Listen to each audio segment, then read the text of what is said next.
Alright, got it. Hello, germs and ladies. We are back with the cast. Oh, what a motley crew we are. Let's see. Just making sure I have audio. Damon, speak. Alright. Okay. Okay. As much as I'd love to see the narration again. Hello, I'm here. Hey. Yep. Just in time. We just started. Uh-huh. Nice. Okay. Yep. Okay, so now we could go back down and attempt the pit again, but I'd rather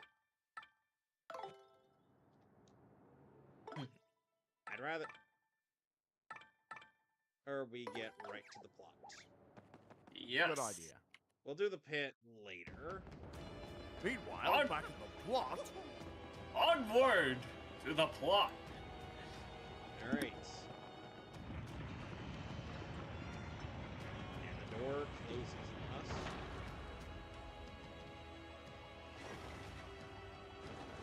Chapter 8. The 1,000-Year Door. Roll credits.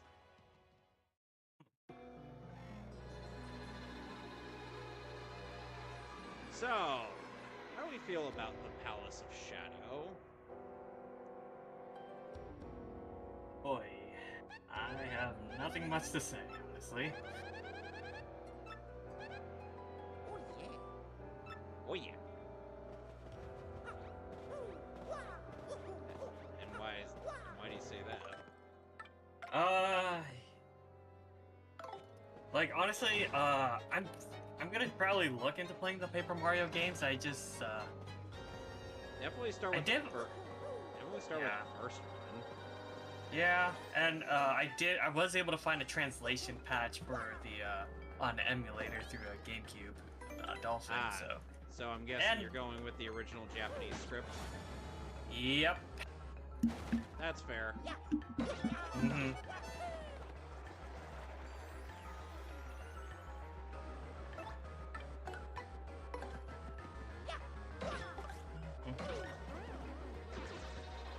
Yeah, I also went to go see Demon Slayer. Yeah, Demon Slayer Infinity Council Part 1.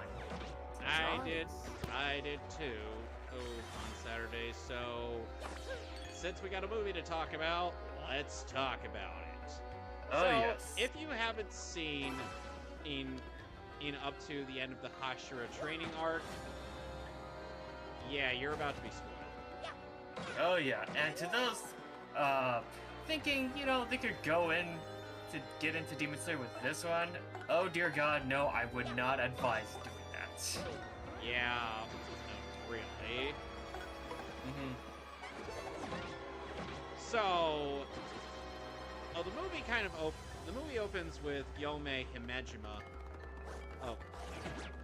looking over the graves of the various demon slayers who have fallen, and while all the words of Kagaya Obiyashiki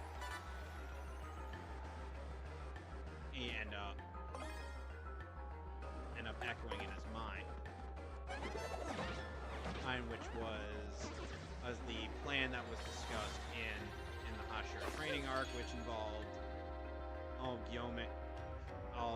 Kagaya, his wife, and his two eldest daughters getting blown up to try to slightly inconvenience Muzan. Which, by the way, really lame plan, and Kagaya. I'm surprised your family actually consented to this. So, yeah. Mm-hmm. So then, and Muzan on then, and we cut to our heroes getting trapped inside of the Infinity Castle, all managed by Nakame. As Muzan is being a total bitch. Yes. in hiding while Nakume helps to enable him being hidden. Mhm.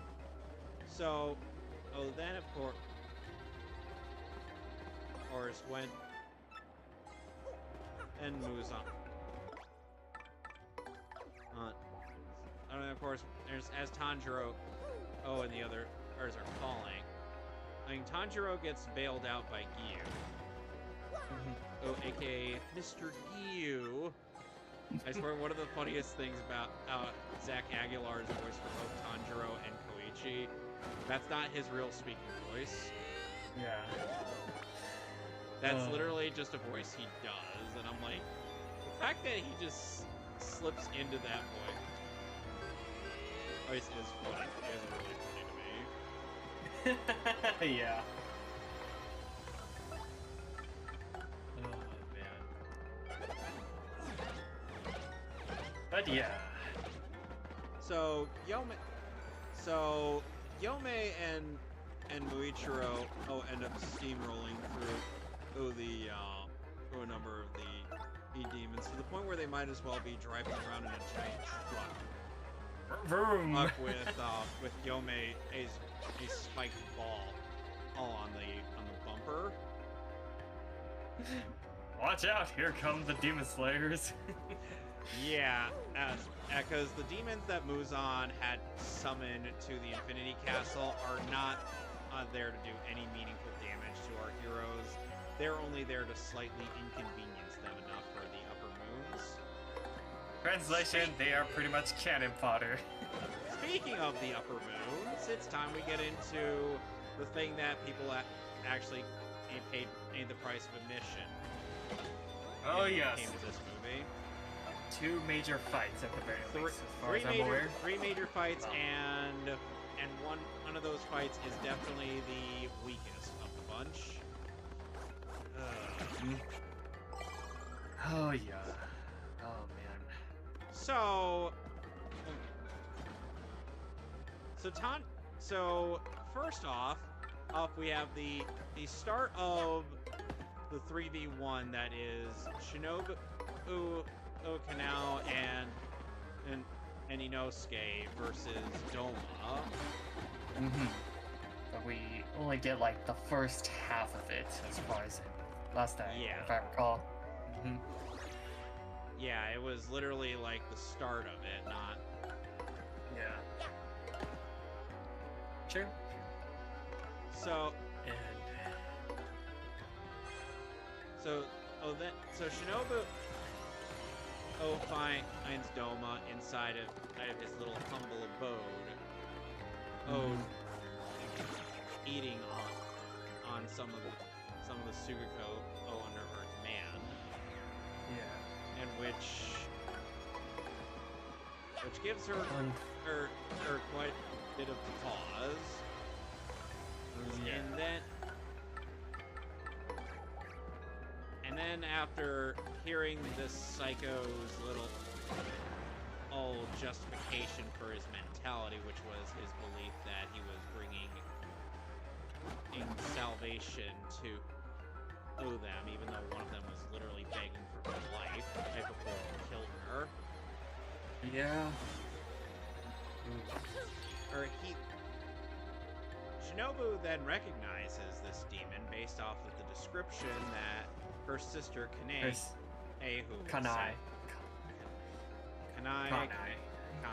Yeah. Kanai, the description that her sister Kanai gave her, or which ended up, and she then, her face then contorts from one that appears to be, that pretends to be happy to one of genuine rage, which is probably the most expression or character I've seen out of Shinobu. Most expressive she ever got in the series. Yeah, cause let's be honest here, most of these characters are really flat. Which is unfortunate, but yeah. Yeah. This is what happens when you rush out your manga series. And after hearing some of the behind-the-scenes stories with the creator, it's I can't believe it. I can see why. And it's unfortunate it ended up the way it did. So, and keep in mind, Shinobu has this weird justification for why she fights the way she does, and instead of what I would think would be more suitable, which is to inflict as much pain and suffering in a demon as they have caused us other people that she has loved to suffer. Or no, it is instead because she's oh so weak and frail and can't decapitate a demon. And I'm like, hey, Kanroji, can you bench this rock for me?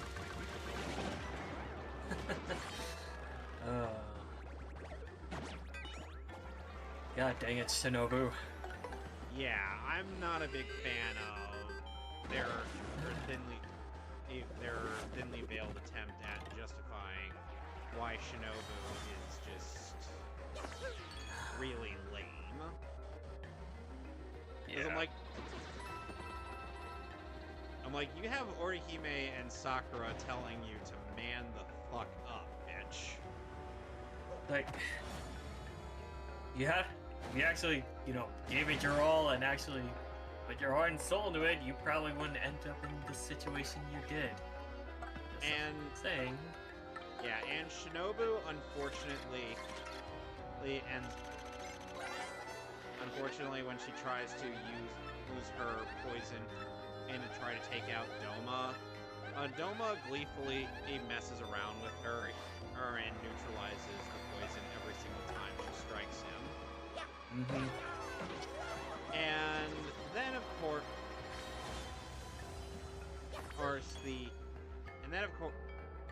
course, Doma starts to gain more of the advantage since Shinobu starts to wear her out. Yeah. Oh, and he ends up actually getting in a serious cut on her which damages her collarbone, her lung, and her ribs. Ooh, yeah. So, she is not long for this world. And again, she blames the fact that she has such a small frame. Again, Kanroji, can you bench this rock for me, please? Because seriously, seriously, Kanroji is, uber strong, and she's a woman, and with a somewhat small frame. It's superhuman strength. Yeah. And Shinobu is all like, oh, woe is me, I'm so weak. Oh, man.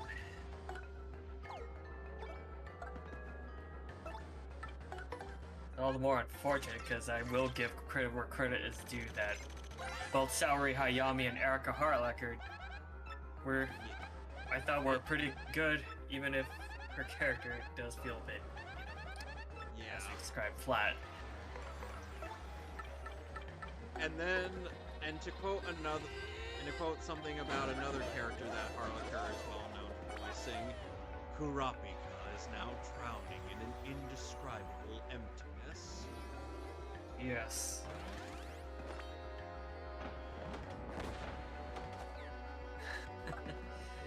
Yeah.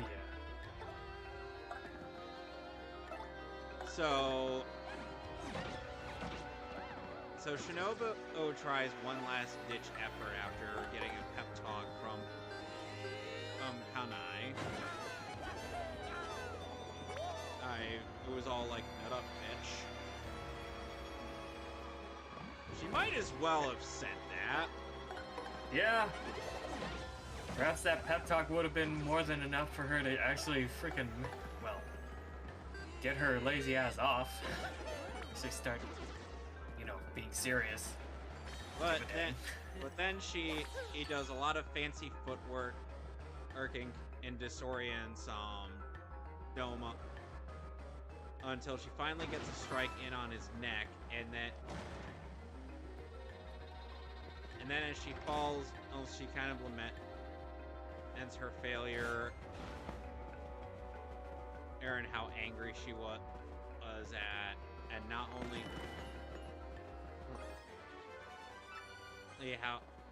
the fact that her parents had died to demons, and our older sister died to demons, and the Sugaku who under her command, aside from Kanao, had died, and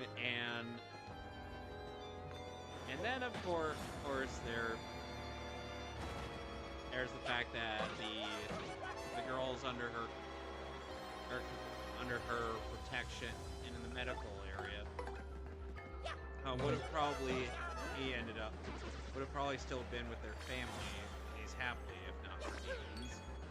And Yes. it's bad. She's like, stop pretending, and you actually stop screwing with me. When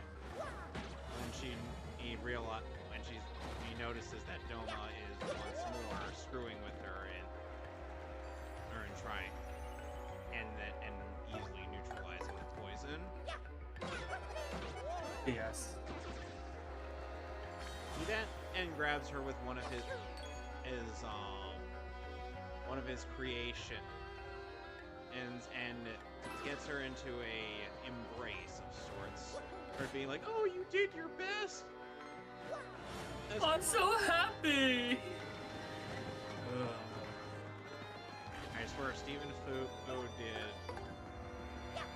I've heard both the performances, and I'm like, yeah, they both English and Japanese voices sound very identical for this character.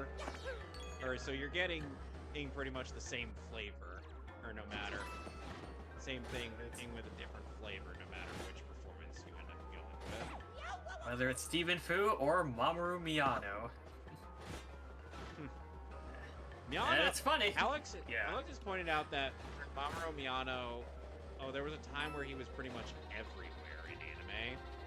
Oh yeah. And on one hand, you could have him playing the crazy and very comedic Dazai in Bungo Stray Dogs, where he gives such a hard time to Kunikita. And Kunikita will always be there to fucking put him in his place. Dazai and Kunikita, respectively, are voiced in English by KG Tang and Patrick Seitz. Oh yes. Oh, and it's even more funny when I even got to cosplay as Kunikita and meet with Patrick Seitz and talk about all things Bungo Stray Dog related. Including how badly he translated the manga was. Oh my god. So anyway, and when Kanao shows up to try to help, Shinobu gives a single gesture, or with her hand, and Doma seems to pick up on this, and he crushes her. Kanao attempts to urge Doma, but in such an unorthodox way that his ability couldn't touch her. And he was like, "Oh, that gesture must have done something." And all the while, he's consuming her like Santana did to that one vampire in JoJo. Yeah. Albeit minus the power posing. Which, by the way, the power posing was kind of what ended up selling me on that part. I'm like, oh my god. He not only has to eat the guy, he also has to pose while doing it. Yes. You gotta go out in style.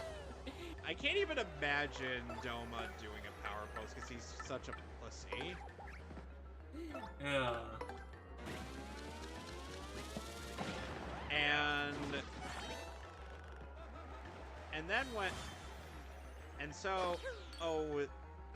We would probably then get the start of Kanao's portion of the Doma fight.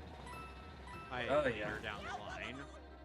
Meanwhile, as Shinobu's death is being reported by the Kasagai Crows, who are also providing intel for the other Slayers, or thanks to Yushiro. Who also has each of them, who also is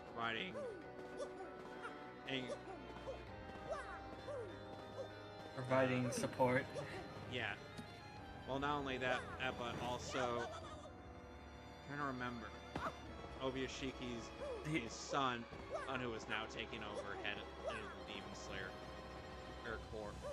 Corps, and his two youngest daughters are making various maps of the Infinity Castle, to which I'm like, geez, how are you going to convey this to anybody?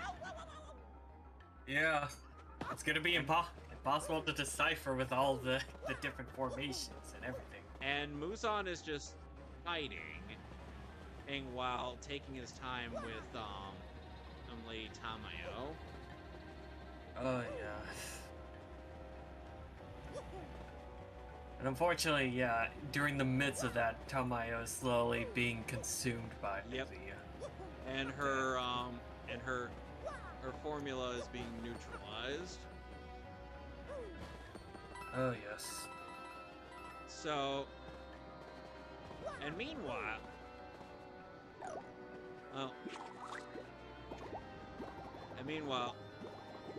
Zenitsu gets into probably the most disappointing fight in this entire movie.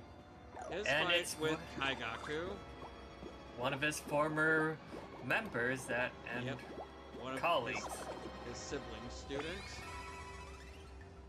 And so Kaigaku. Yeah. So I'm not gonna attempt to sugarcoat this. Kaigaku is essentially a thunder cunt from down under cunt. Oh yes. He bitches with a very and moans about outlook on life. He bitches and moans about how their sensei seemingly favored Zenitsu over him. And despite the epic screw up that Zenitsu is.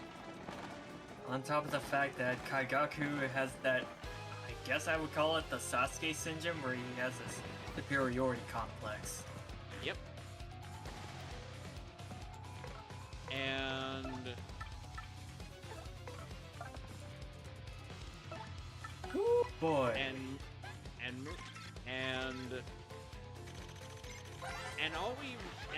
I feel like the mangaka was just really wanting us to hate this character, despite him barely being a thing in this narrative.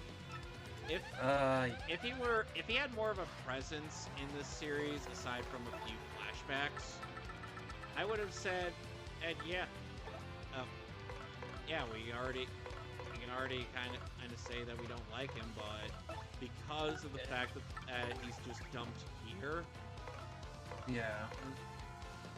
or it's kind of flat. Yeah. But during the midst of that, we do get a couple more flashbacks regarding Kaigaku basically selling his soul, his humanity, to eventually become a demon. By who, you may ask? By none other than Kokushibo, voiced by Jonah Scott and Ryotaro Okiayu. So he's voiced by Legoshi in English and Byakuya in Japanese. Oh yes. That is quite funny to me. Yeah. The way I see it, Zero becoming a demon. And, yeah. I mean, hey, on the bright side, on the Japanese side, we have, both X and Zero's saviors on there.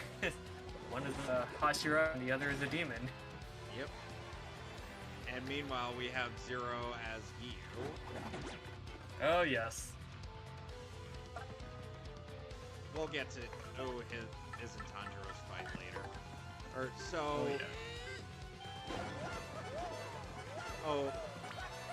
it's like Zenitsu is only able to combat Kaigaku with his thunder breathing. in first form, and it's kind of a. I feel like it's kind of a plot hole for Kaigaku to only be able to do every form except for the first when it comes to breathing. It's like, just Would it be? why? Is it? I would assume it's because of his sheer ignorance, or he just thinks he's better than Zenitsu. But it doesn't make any sense either way, because you have to have the first breathing form before you can do anything else. That's a fundamental thing for every breathing style in Demon Slayer. This is true. But of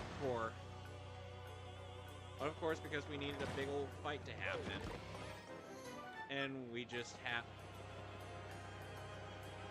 we needed to have some sense of conflict. This ends up happening. So Zenitsu ends up pulling out of his ass as a new thunder breathing form, which, according to Kaigaku, shouldn't exist, and he thinks that their mentor had taught him that. When And in reality, it was like, no, I taught myself that. Hey, you prick. Oh, and keep in mind, Kaigaku becoming a demon caused their master to commit ritual Sudoku, known as a means of atonement. was taken completely by shock when Kaigaku sold his humanity to become a demon. Yep. And so yeah, Zenitsu kills him, and then Kaigaku was like, yes, the fall will kill you. Yes! But then Yushiro is like, no, die alone, Nah. bitch. Nah, not today, but you will be the one who will die alone. And Selling your soul. Kaigaku died as he lived, a whiny little bitch. With a huge superiority complex. On to the next fight. The big Tanjiro- one, that was the highlight. Tanjiro and Gyu versus Akaza. Akaza, Oh, who yeah. prior to this film, had killed old Kyojuro Rengoku. And Tanjiro has quite the score to settle with him. Oh yes, the vendetta settled for a long time in the making, ever since Infinite, the Mugen Train arc. Yep. And though Gyu does end up awakening his mark, Tanjiro and Gyu can't seem to get a hit in on him. And we find out it's because of his ability to sense fighting spirits. So, during a flashback conversation that Tanjiro had with Inosuke that they, for some reason, couldn't play based on the show proper, because, that would have made more sense, narrative-wise. As Tanjiro then has a flashback about his Deus Ex Machina dad, Yes. who Voiced by Shinichiro Miki and Kirk Thornton. So either it's Kisuke it's either Kisuke Urahara or Shadow the Hedgehog. Yes. And so and Tanjiro remembers a time where his dad had demonstrated that he actually was kind of a badass and took out and killed a bear, without any murderous intent in him whatsoever. And with a freaking, I think it was like, was it an axe or something? Yeah, it was just Small. it was a mere pickaxe. Yeah. And Tanjiro, then applies this logic somehow, to see the invisible world. God, that sounds stupid. When I say it out loud. And all the while, Akaza is also struggling with memories that were trudged up by Tanjiro. Involving being a man who was going to make a name for himself. Yes, played by Enter Keizo, played by Channing Tatum and Yuichi Nakamura. Honestly, I think the Channing Tatum part might have sold a lot more people on this. Ooh, I'm about to make a name for myself, or my name's Jeff. Ah, yes. Though Channing Tatum, I did see the behind the scenes bits. I'm like, yeah, Channing Tatum did all right. Yeah, for what little he had to work with. I mean, we had a behind the scenes bit where he seemed like he was looking forward to doing it. And it was thanks to his daughter being a fan of the. Yeah, in fact, I think when they had one of the premieres for the Hashira training arc, it was Channing Tatum was there with daughter dressed up as Shinobu from one of the photos I did looked up online, and it is honestly pretty wholesome. Yeah, now we see why he's in the show. Oh yeah.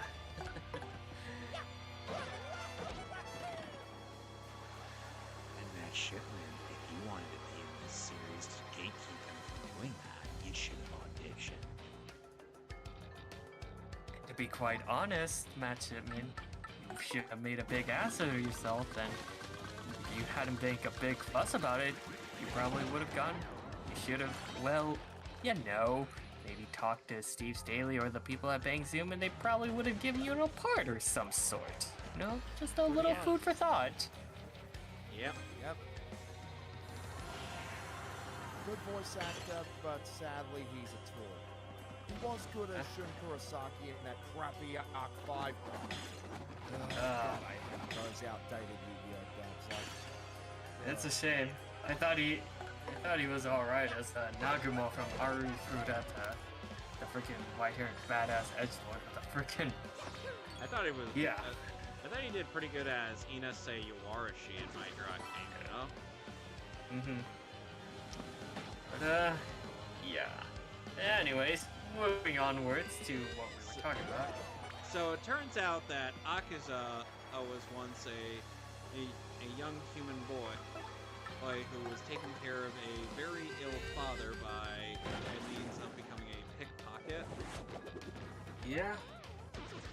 He was not very good at it, and unfortunately he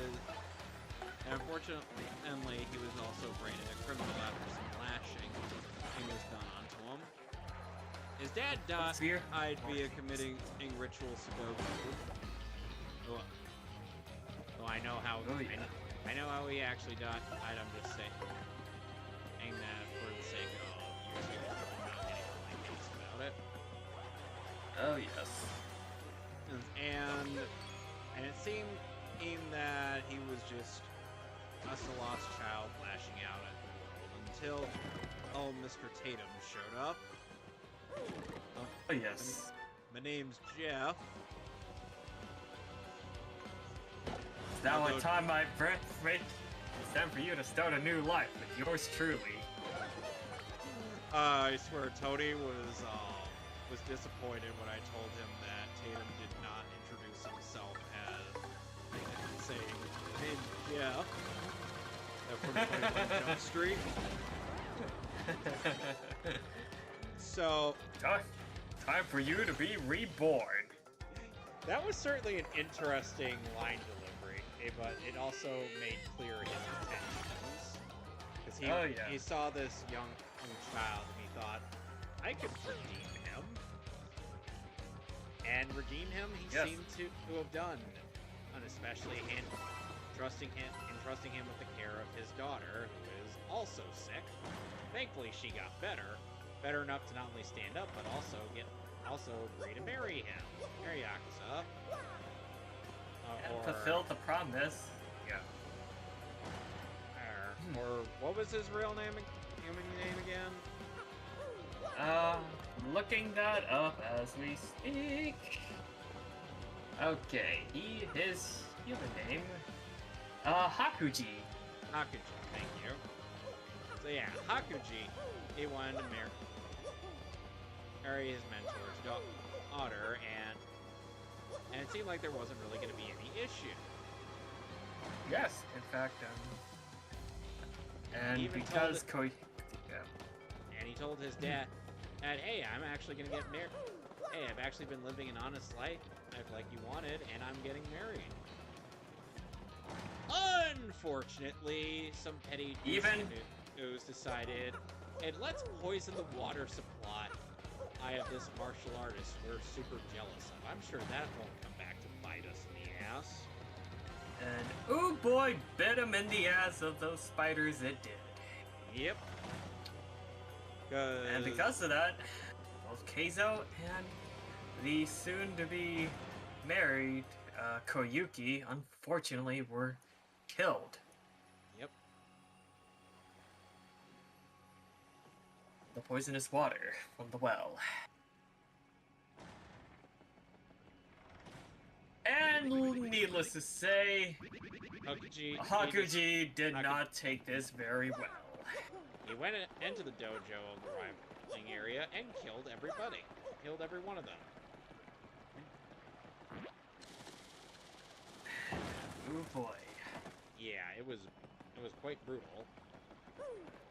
And even during the midst of that, now we got law enforcement involved in this, and Muzan shows up doing some of his smooth criminal routine. He heard there was a demon in town, but he was kind of disappointed in the fact that he found out just a regular guy. And frickin'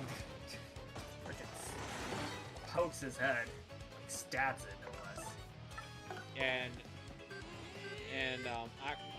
Hakuji, he does not attempt to put up any fighter resistance to this. He's pretty much like, do whatever you want. Because he's at the phase of, he doesn't care anymore. He lost everything that he was really looking forward to. Yep. So he then, he ends up, so back to the present, after Tanjiro decapitated him, he kept himself alive through the sheer force of will. Oh, and at first he was about to use a powerful move that was used on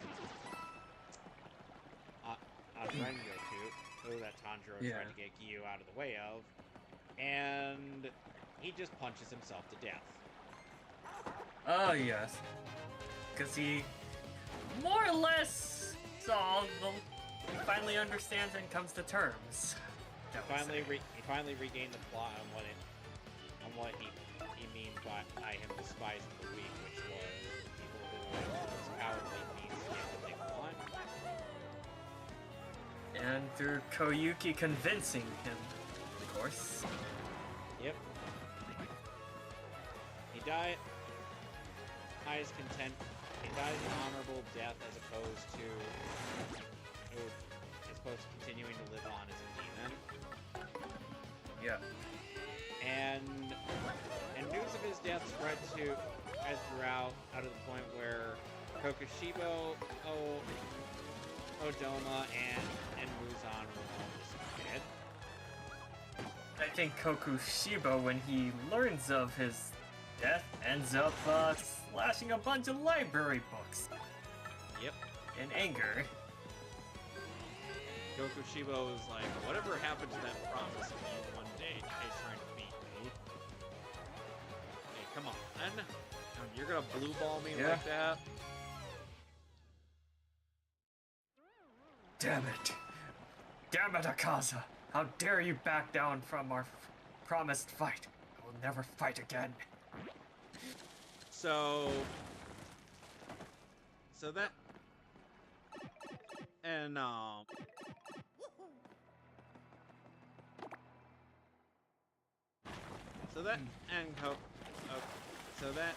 and we get the credits rolling after Tanjiro and Gyu just fell unconscious.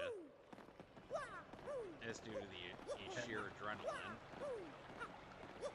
And of course, through the midst of the Infinity Castle, their victory is eventually spread to the other members and the Hashiras. Yep. Needless to say, they are happily impressed. And they, yeah. and meanwhile, and I kind of keep forgetting to mention and some of the other characters, but the other characters aren't really doing much that's relevant here. Yeah. So next eventually. Next film we look forward to the rest of the Doma fight. Followed by the. Hey, Alex. Hello. Followed by which the rest of the Doma fight will involve Inosuke and Kanao. Then we get what will probably take up the bulk of it, which is the Kokushiba fight, which is a 4v1 between Guillaume, Muichiro, Osaname, and Genya. Yes. And Alright, hello ladies and gentlemen, to a late start on the Twitch channel. Welcome to the Mehcast and what a motley crew we are today. Yes, we are. Today we're playing a bad game about bad people doing bad things, which I presume has nothing to do with any of the events that have happened this week. playing Last of Us Part 2. Has anybody from Naughty Dog been talking about the Charlie Kirk assassination? As far as I know, no, but I wouldn't be surprised. And speaking of which, it's last Wednesday, a online debater by the name of Charlie Kirk had been shot in Utah during a peaceful debate that he was having there. And so, in case anybody isn't aware, Charlie Kirk was a combination like YouTuber and debater guy who did stuff over on, he was the founder of Turnpoint USA, I believe, and his shtick, part of his shtick was that he'd go around to college campuses with a tent, a couple of microphones, and a podium, and anybody who wanted to come up and debate him and talk to him about something could. And in Utah, he had his usual things set up, and Abby, I did not want you to just throw that fucking brick. I was trying to get a running jump up there, but okay, whatever. You waste that brick all you want. I presume you think you can just punch everything into submission. He can totally climb up there.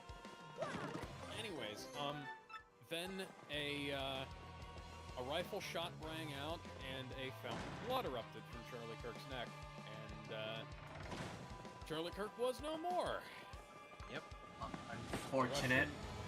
They rushed him to the hospital, and he was deceased quite quickly. And bunch of people took it a little too well, I suppose.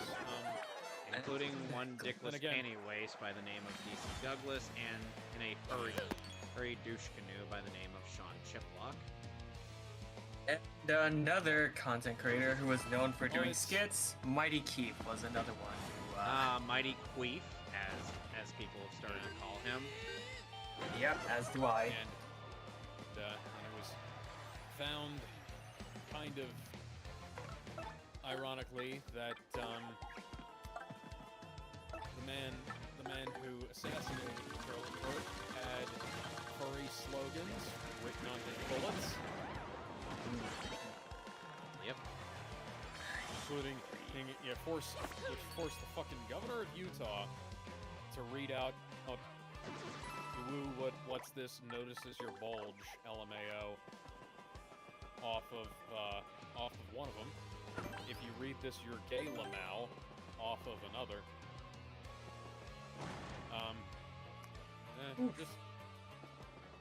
And also he was in quite a few Discord servers, including ones involving Antifa, and those people are actively looking to delete message it, is because now they're going to be under investigation.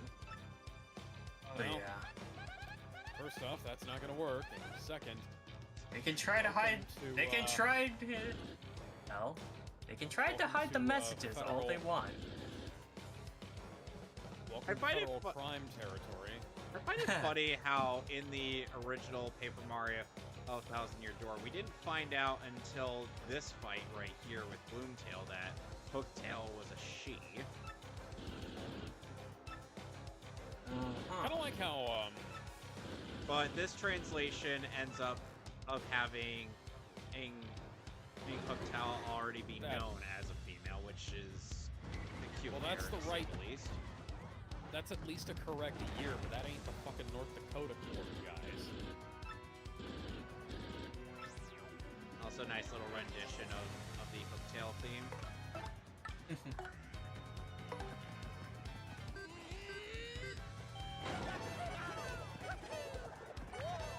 Oh my god. Anyway, I have so to shimmy shake away from a clicker. Anyway, so to kind of end up, I make a long story short, or you may not agree with everything he's said before, but needless to say, a husband and a father was killed. Oh, Yeah. It's just Fortunate. Especially for the. I feel bad for not only his wife, but even the kids. yeah, that's an instance of, and I've had to explain this to a couple of people. Celebrating this is going to win nobody over. Like, this isn't And- good for anyone.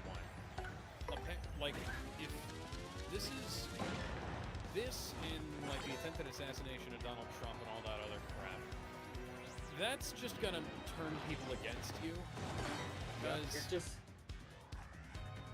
You're just only gonna make you're making people yourself just out to be public enemy. haters. Pretty much have And- public enemy at this point. And by the way, I want to say fuck you, Geraldo Rivera. Who? And now I want to specifically say fuck you, Geraldo Rivera, for trying to blame video games for the Charlie Kirk shooting. Oh man. The governor of Utah was apparently trying to do something like that too. I just want to say, like, go fuck yourself, guys. God damn it. It's even Talk more about freaking. grave standing. Talk about grave standing. My God. You know? and then You know- they also try to say, like, it's bad when someone who's a total right winger, blah blah blah. But what about how this random trans person who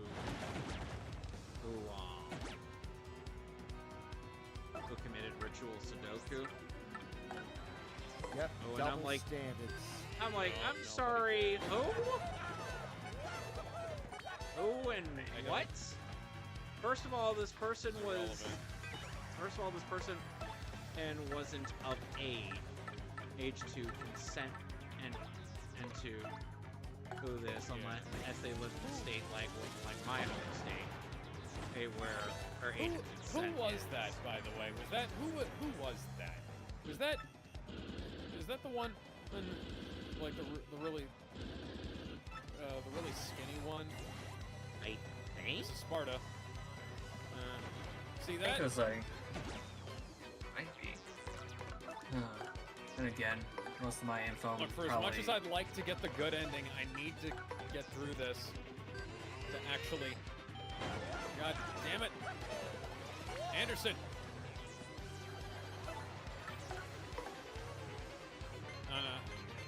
But, Well, I got the good ending again. Where were we? Yeah, Oh, no, right. so a bunch of left-wingers were aside from the fact that they were praising, some of them were praising the fact that Charlie Kirk died.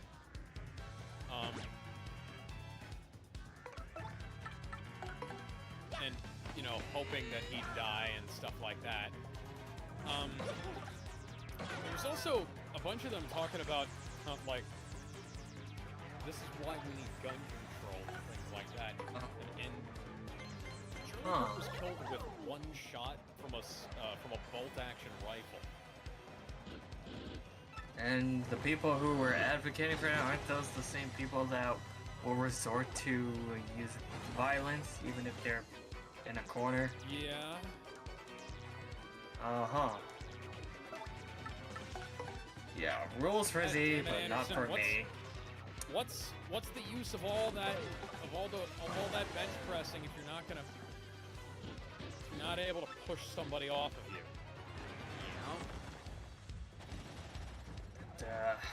Yeah. So,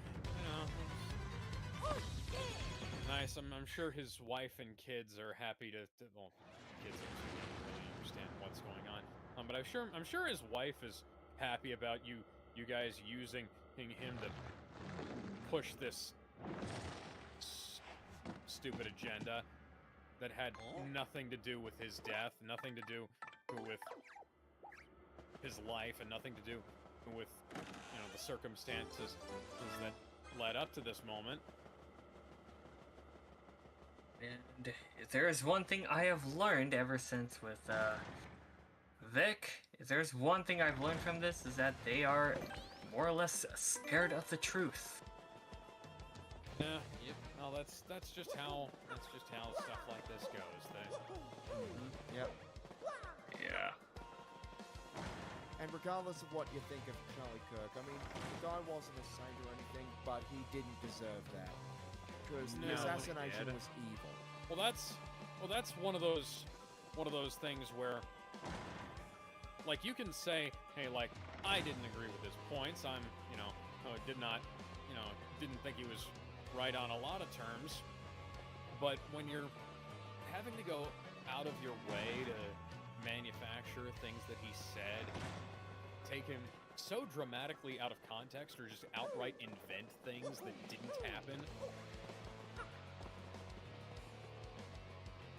Like, you're not doing anybody any favors here. No, you're not. Exactly. Like, No. when,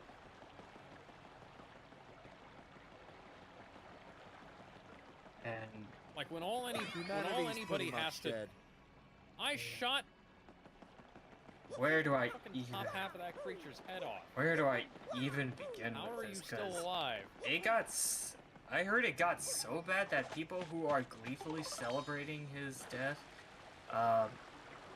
people Starting to get eventually. tired, yeah. People. Oh A lot yeah. of people are. Like a lot of people. A lot of people are just sick of the situation, Oh yeah. and rightfully so. You know, it's even gotten so bad when somebody actually attempted to try to print a poster of him until one of the ladies who was tried to like stop this person from printing a post because it promoted propaganda, for lack of a better term. Oh, I saw some of the things people were putting up, like stickers of, like a traced version of, his last moments and things like that, and with like, I think it was like fuck around and find out or something was on there. Or it really doesn't matter. It's all just ghoulish, and people don't understand that not only does this kind of behavior make you look bad, it also emboldens your opposition because they get to say, and because this is how it appears to everybody, like we are being persecuted and they're doing it to us gleefully. And when you're doing it, stuff like that gleefully, you're just causing yourself and everybody else a bunch of problems. And it's the same equivalent of, like, people don't really get that one of the major things is, like, if people genuinely did believe that Charlie Kirk was a Nazi or whatever, one of the big things that led to Hitler taking political power in Nazi Germany was the political violence of his opposition. Reichstag got burnt down by the German Marxist Party, and that essentially emboldened people into supporting the Nazi Party, and because like they were able to say, look, you know, these guys are doing this, they'll do this to us. What do you think they're going to do to you? And people got to realize, like, when you make people feel unsafe, people will take drastic action to make themselves feel safer. It doesn't even matter if it's actually safer. It just matters that they think that. This is why, you know, people supported the fucking Patriot Act. This is why many people supported the creation of the TSA, even though the TSA is a massive waste of time and money and has never prevented a terrorist attack or anything like that. Like, the TSA misses weapons all the time. People, like, I know people who've flown, like, quite frequently, and people who fly all over the place who have, like, you know, accidentally gotten, like, live ammunition or you know, weapons, knives, stuff like that, past security by complete accident. They didn't even know it was there until they showed up at their destination, unpacked their bag, and realized, oh shit, I had like a magazine of bullets, or oh shit, I had a fucking 12-inch Bowie knife in like a carbon fiber case or something, and it didn't get picked up by whatever, you know?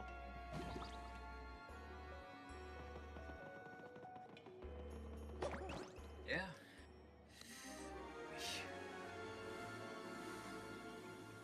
And security experts have said this as well. They've gone into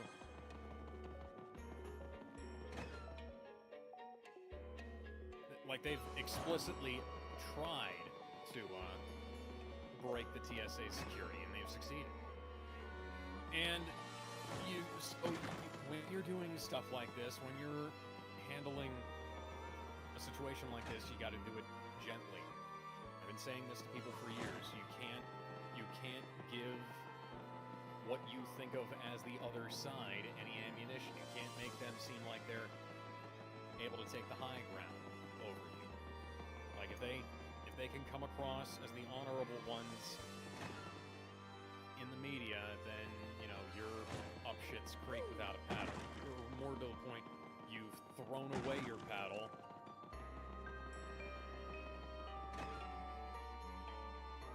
and poked a hole in the bottom of your boat. Yep.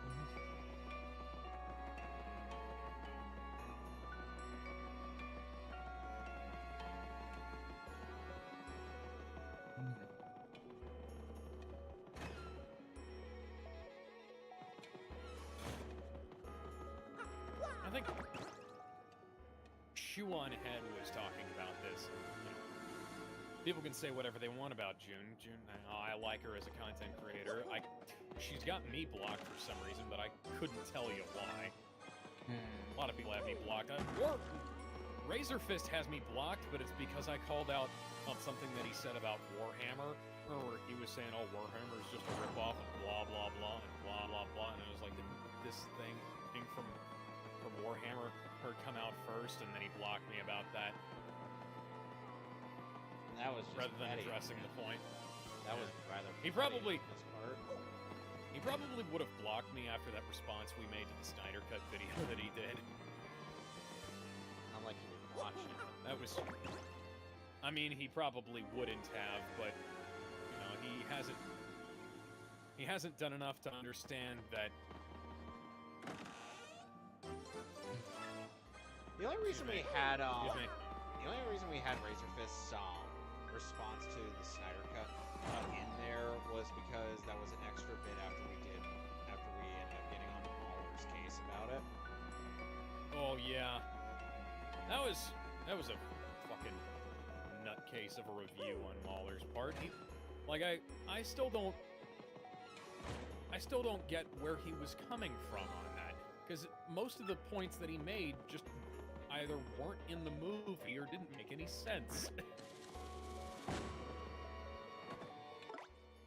Like, Mahler's one of those people who can make a really good long video. And, you know, I listen to his stuff constantly, but that was one of those instances of, I think he kind of quite significantly lost the plot on that one. And I couldn't tell you where that began, except that, you know, that was back when Southpaw was still on the show, and I think Southpaw might have like leaned into a few things when they did their episode on it. Southpaw's a fucking nutcase too. Which No, is a he shame, is, because but- I used to... Blessed Southpaw was he used to be a good YouTuber, and now he's cringe. Many such cases, unfortunately. Oh, that's a shame. He had a falling out with, well, more to the point, he fell out with the EFAP crew, who kind of wasn't entirely sure what was going on with him, but he kind of stopped, him and one of his pals stopped showing up on the show because, Chaseface who was a frequent guest at the time, got falsely accused of some kind of sexual impropriety or another of some kind, and Southpaw and whoever it was that his friend was who was on the show with him, was like, it was essentially the kind of like the Kick Vic situation, and where where it was just fucking nonsense. I remember Yeah. one. I can't speak to the entire details of the case.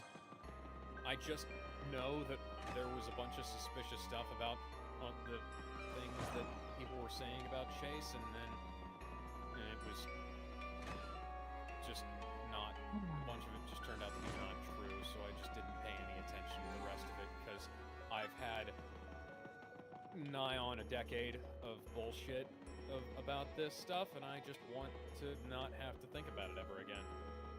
Yeah. You know? Sounds about. We've been through this with, you know, in my lifetime alone, we've seen, you know, it was Michael Jackson, it was Vic Mignogna, it was Johnny Depp, and God knows who the fuck else. I think Quentin Couldn't- Flynn was another one who. Yeah, Quentin Flynn, and I couldn't even start to say all the people who have been accused of crap and not actually done it and had to come out and like hardcore refute the people who were At the very least, Flynn was able to prove the one who was bringing up all the accusations was a deranged stalker. She went into that case without a friggin' lawyer. Just like. You know, it's always funny when people do stuff like that, because then they make really bad mistakes. And the absolute dum-dums in lol Twitter, or you know, the same ones that tried to say that Vic Mignogna's case didn't have any merit or whatever, or tried to insist or like, oh, you're fine, you don't need a lawyer. And I'm like, the ones who said that, you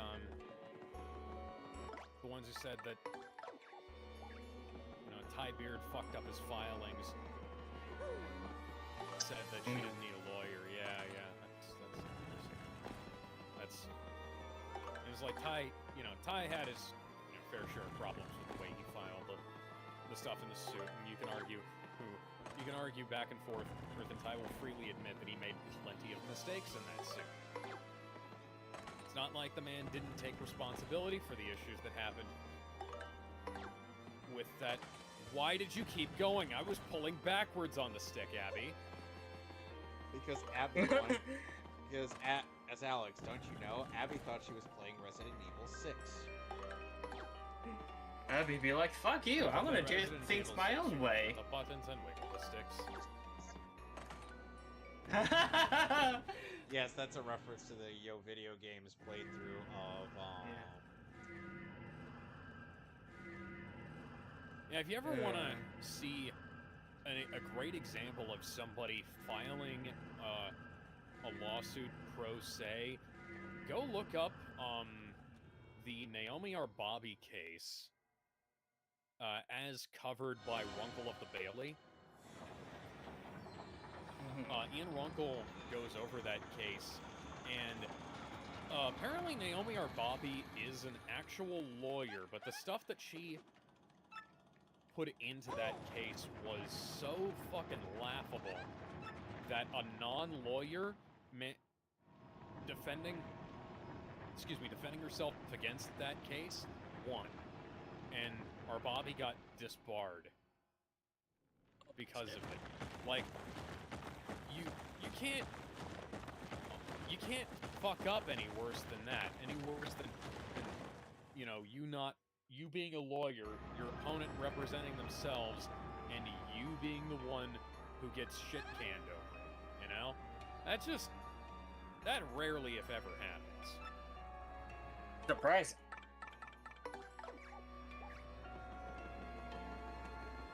Ian Runkle has a bunch of great cases that he's covered over the years. I got into his channel a couple of months back when he was covering the lawsuit that I think was Proven Industries filed against Trevor McNally. Now, Trevor McNally being, Trevor McNally is a Locksport guy. He works for Covert Instruments, and he does all these lock bypass videos and whatnot. And he did this thing where he used a piece of soda can to open up a lock. Oh my god, it's a belt. My god! Now I can cosplay as a Rob Liefeld character. No, Alex, if you're gonna cosplay as a Rob Liefeld character, you gotta make sure that your feet look as deformed as possible. I can't tell because I have boots on.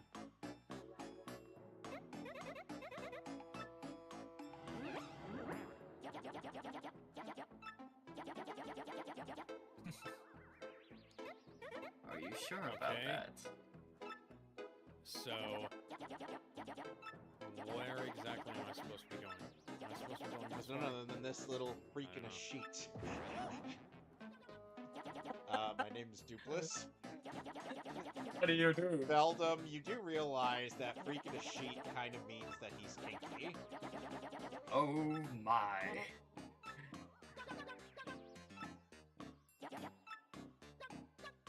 And yeah, Azira, I do understand you wanting to try the original Japanese version with a translation pack, and since even the original GameCube version had much translation, especially in regards to Oblivion. Yeah. Everything. There's always something going wrong with Nintendo localization.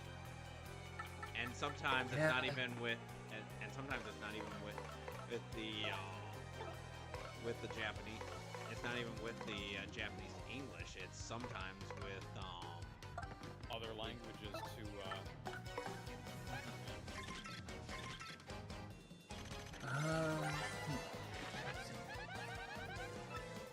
So Duplicate. So this time, I saw something. how do you think he stands Veldum's abuse? Do you think he's all right in the head? Speaking of other languages, I saw somebody was, I think it was Marvel vs. Capcom Infinite. Somebody was talking about how the translation was from. The translation went from Japanese to English, and then it went from English to another language, and the English translation was the basis of the other language's translation. And so they went from, you know, essentially I do this with my siblings to I do this with my brother, and then he switched that off, and then it turned into I do this with my sister, and so that was just completely fucking inaccurate.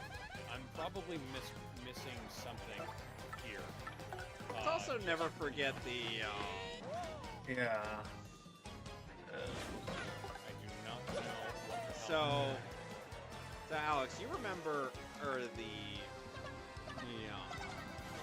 the ever famous bit with Goku's like, Gohan, I'm so proud of you. Finally. Jesus, I remember that was a thing from Dragon Ball Fighter. This way? This way? Is it this way? Man. No? I have no idea what.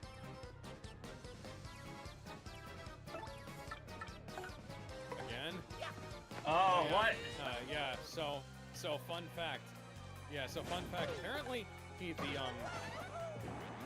so the shooter, apparently his dad is a sheriff's deputy, or was a sheriff's deputy, and once he found out about that, he turned his son in. Then, when he was trying to get, like, his dad to shoot him, rather than turn him in, and it turns out that, I'd heard that he was living with, that the shooter was, like, living with his gay lover, or the trans lover, or whatever the hell. Yeah. Now, was there another one, or, oh, there's a gap in the, why is there a gap in this? Why is there a gap in this fence? Yeah, why? Oh god. Gay lover. Hit the assassin. What?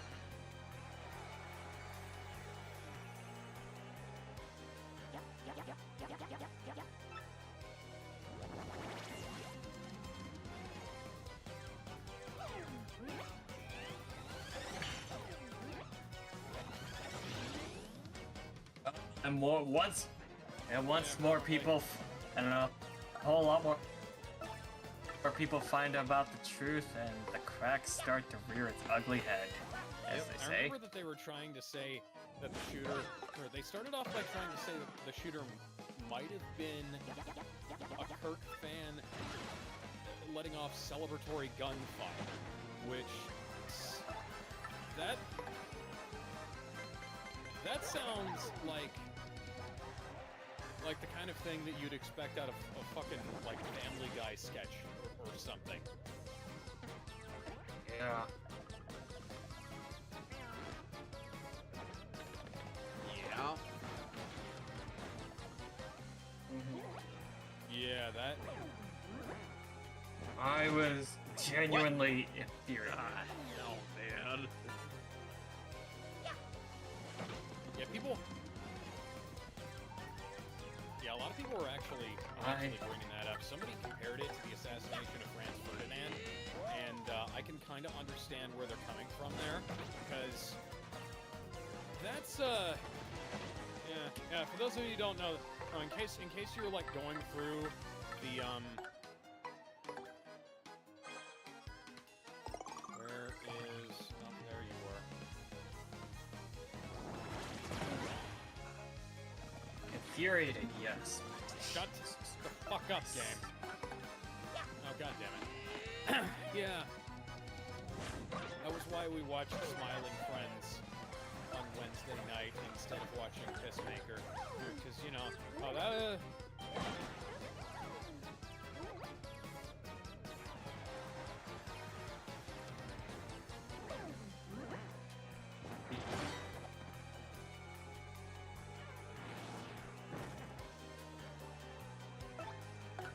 Oh. Well, it's like when, Oh, Jesus.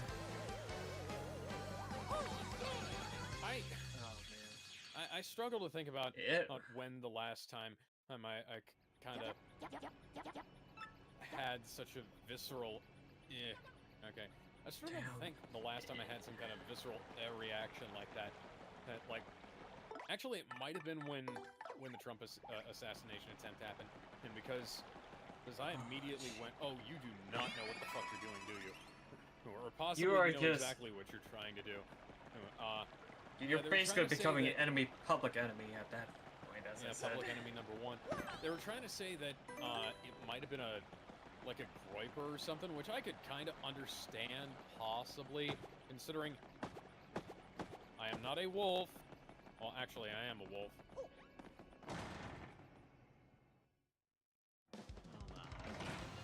Nice, stay prone. Gren says like, yeah, no joke. Somebody reads this. Thankfully, somebody did read that. Welcome to the stream. Yeah. I hope you enjoy your stay. Yes, yes, yes. Ah, damn it. I looked down too long. Yeah. You're not supposed Alex, you're not supposed to look down. Don't you remember? But, Shrek! I'm looking down! no, do not look down!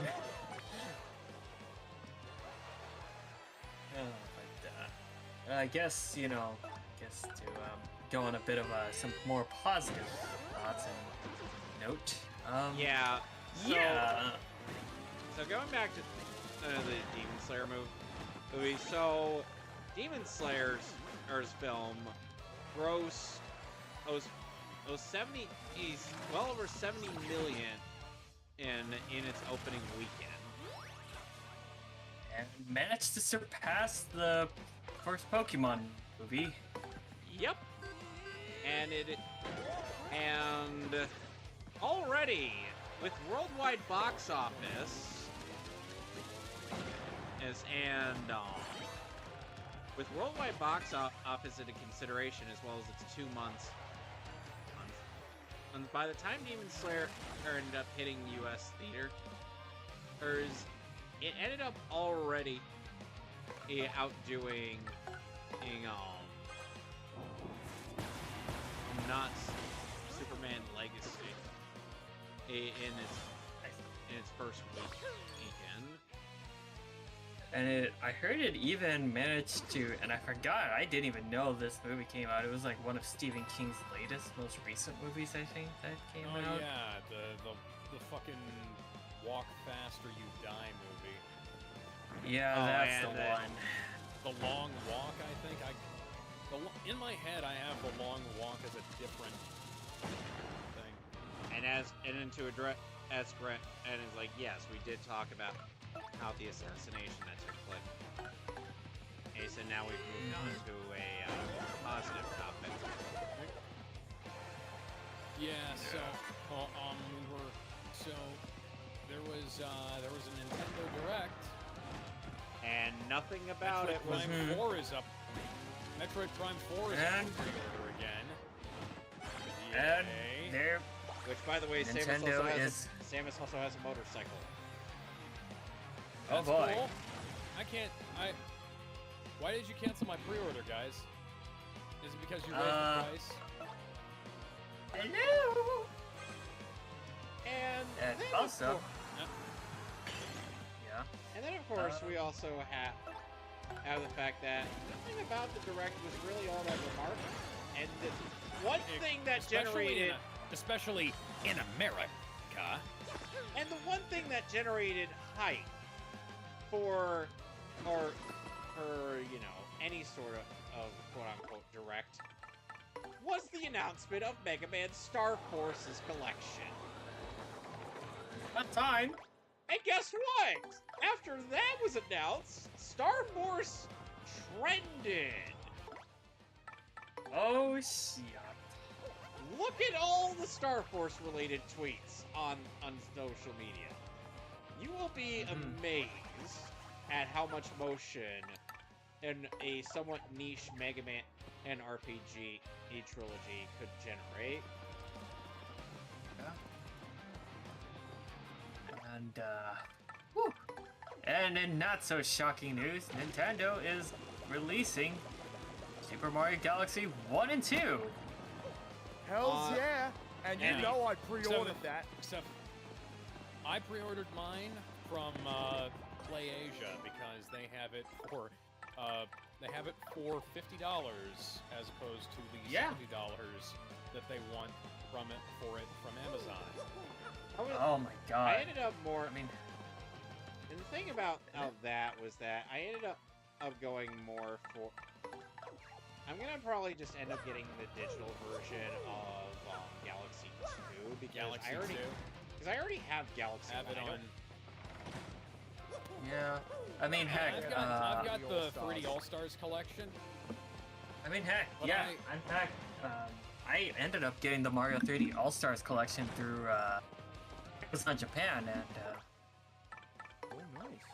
yeah, in fact, I was curious to see if there were like any particular differences, but not really much I was able to decipher, sadly. But yeah. But you know, probably look into picking up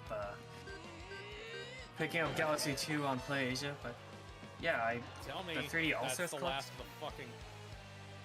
But How many I ended up fucking pre-ordering- stars are there? yeah, I ended up pre-ordering the All-Stars collection back then. Well, ordering it because it was at least a bit more cheaper compared to the US version copies. I've got a spare copy of that game somewhere. Because I ordered Yeah. two because I heard that it was going to be limited, and then I just didn't sell the other one ever. Yeah. Should probably see what they go for because that might be... And apparently the upcoming Fire Emblem game is a Grant said that they met Voice of Mario Collecticon months ago. I'm like, oh, cool. Charles Sweet. Martinet? Yeah. Was it Charles or was Cool. it the current guy? Probably wouldn't have met Captain Lou Albano. He's been gone for a long time. Yeah. I was more referring to Kevin Afghani. Yeah. And Yeah. And I'm certainly intrigued by. Yes, he did clarify it was Charles. It's all kind of funny how they use Charles Martinet's voice clips in this remake,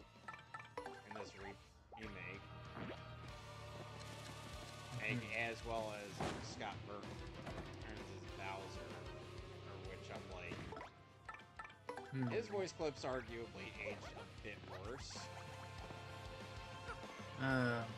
Archived audio. That probably didn't age exactly well. Now, speaking of Mario, there is another Mario-related thing going on. Yoshi, Yeah, Yoshi. which may or Yoshi's getting a new game.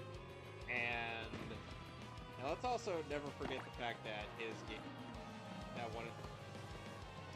the first Yoshi story game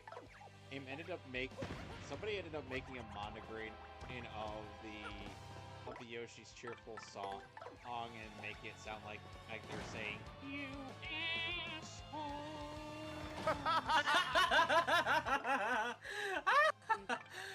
Oh. Hey. Well, we moved on to talking about the Nintendo Direct. Which was average. Yeah.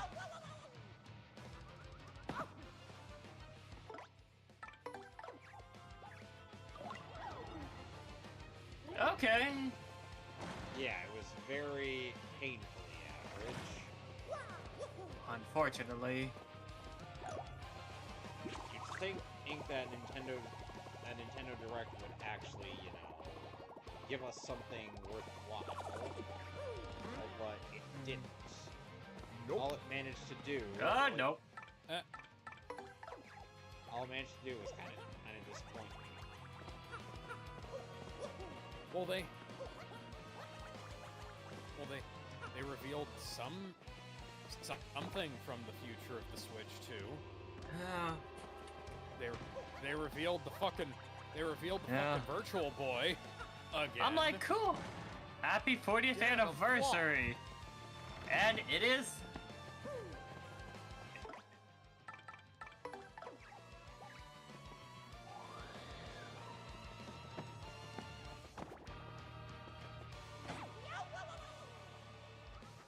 Hey, Yeah. speaking of which, do you want to turn your Switch 2 into the Virtual Boy? No. Well, No. guess what? Cough up $100. Fuck that noise. Money. And look, like I said, the only reason I'm plotting on getting a Switch 2 was literally so I could stream Bravely Default. Because I don't have the arcane sorcery techniques necessary to stream the 3DS version, and the 3DS version's online functions, which is kind of necessary for the game, don't work anymore! Yep. Well, And I don't Whoops. plan on getting a Switch 2 for a while. I'll just wait until it gets a possible price drop. Yeah, it's understandable. Yeah. Like I said, yeah, if I was gonna get a Switch 2, I would opt for the multi-language version, since that's probably the only way to get a Switch 2 that's like region free at some capacity. the all-language version is the American version. I was thinking in the multi-language. Yeah, the multi-language version is the American version. Oh, god dang it. Yeah, well, you live and learn. The one that's And- sold internationally, there's one that's sold inside Japan that is Japanese only, and that's the only one that isn't region free. And that one costs less. Yeah, because I believe they said it was because the yen is pretty weak, unfortunately, which is why they cut costs and to combat the scalpers. Scalpers. As far as I know. Last I heard, Yeah, anyways. That's essentially what happened. Well, I don't think I'm planning to get a Switch 2 anytime soon. Fortunate. One of these days. Well, One of these days, eventually. Alice. One of these days. One To of the these days moon. until they have. To the moon.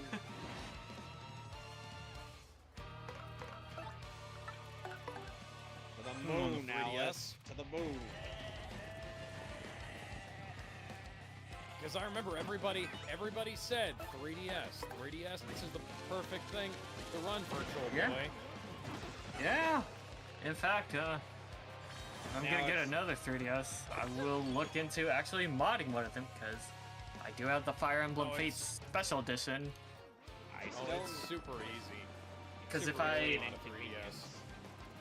I do plan to, but I don't want You're gonna to have to- mod out my current 3DS, because it's a You- Fire Emblem Fates edition. I have the Galaxy Edition. And Alex, you're gonna need to show me the With the purple arcane sparkle. wizard. Alex, you're gonna need to show me Oh, the yeah, I arcane can- wizardry necessary to emulate 3DS stuff. So that way, I could actually stream the 3DS trilogy of Fire Emblem games. Yes. Because as it stands, I could only stream the Game Boy Advance trilogy. Or the DS ones. You're feeling Or to the, fit.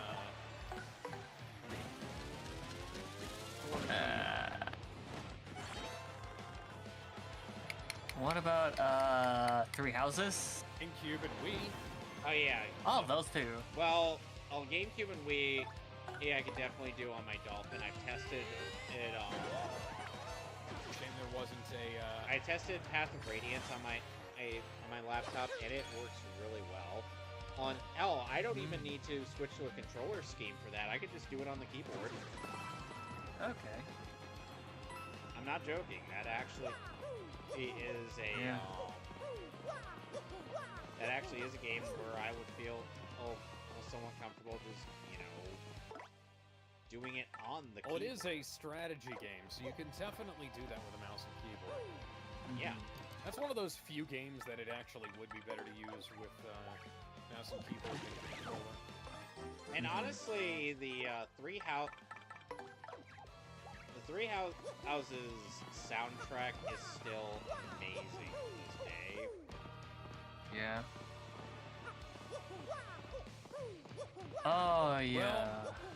Could be worse. It could be the Fates localization. I don't think anything's gotten as bad as that. Or, what about Echoes? Or Echoes? No, Echoes' localization has actually been pretty good.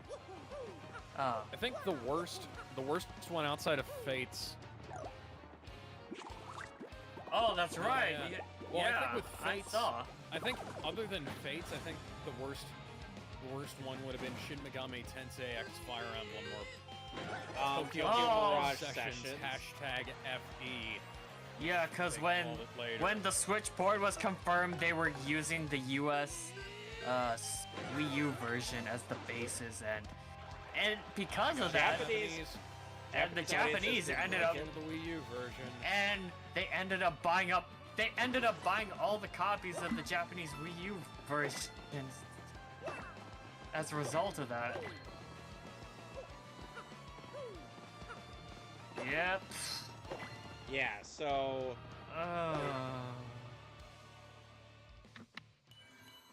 yeah, so the Japanese. So because Nintendo Japan and screwed up,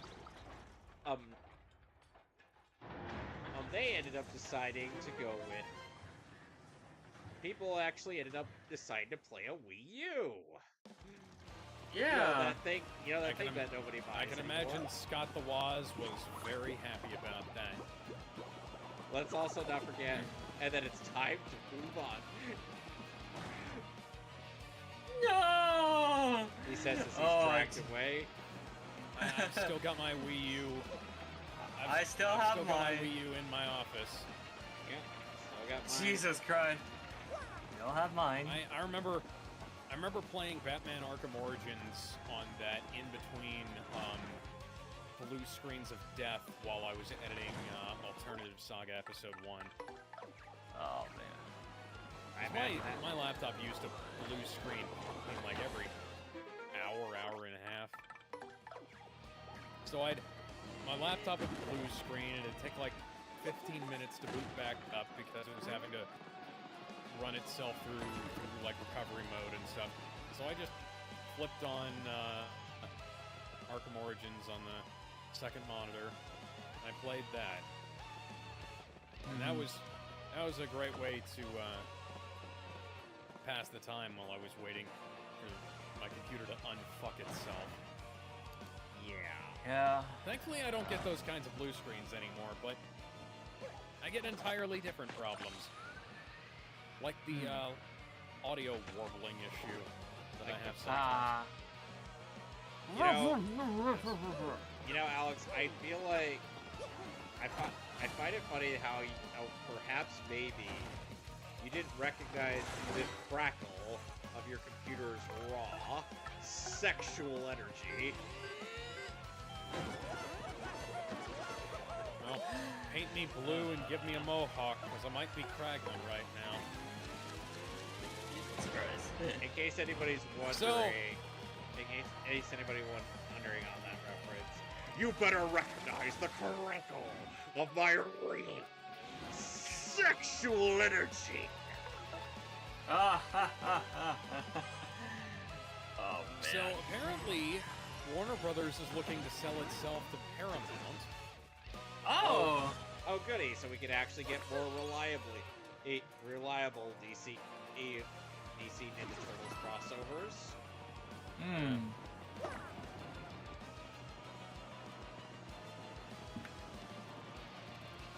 Because let's be real here. That's Superman was successful, yeah. Sure it was. And James Gunn's totally not going to lose his contract at any point. Oh, wait. Oh no. The horrors.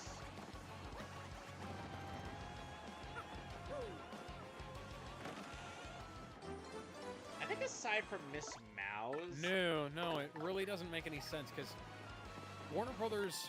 See, the thing that they're trying to do is they're trying to make themselves look like they're a good purchase, and this is something that companies will do a lot, and then they'll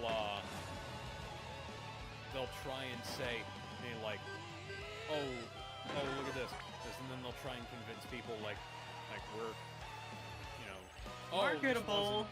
This wasn't us lying to you about it. We were just, the fans just changed their mind later, Bullshit. Right, yeah, like, because we found out that Warner Brothers has been bleeding money for a movie. Oh, Jesus, this ain't looking No, good no. for them. No, they look at their wrists while Linkin Park falling and is playing in the background, and they suddenly are like, wait, why are we bleeding money? Oh no! And they look and they take notice, that the fans are grabbing the money. It's like mine.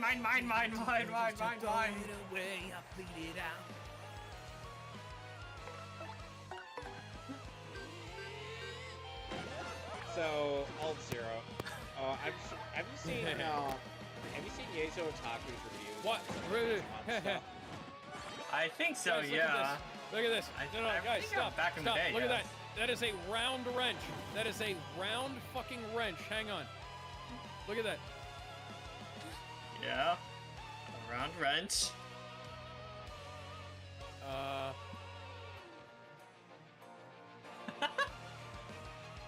Oh god.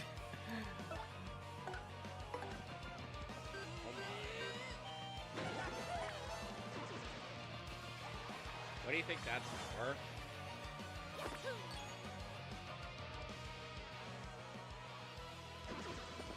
No. What do you think the round wrench is for?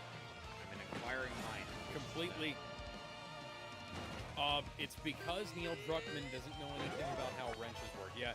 So Paramount's putting in a bid to try and buy Warner Brothers, and Warner Brothers wants to. Well, after the WB Discovery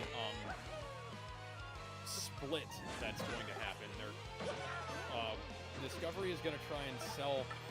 Yeah, Discovery is probably going to try and sell Warner Brothers to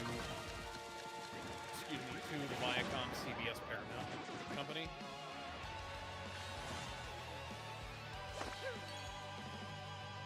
Sell themselves? Okay, because I thought that this was part of the split. Okay, good. That Alex, Alex, makes a bit more sense. Yeah. I'm reminded of this one, hang Johnny. on. I'm reminded of this one Johnny Cage, Yeah. joke where it's like, after Johnny does the fatality on his opponent and he uses them as a puppet, and his opponent's like, "What did you do to me, Johnny?" Just like you asked, just what you asked. Not what I meant by the splits. Of course, he gets booed at, and tomato is thrown at the quote-unquote puppet.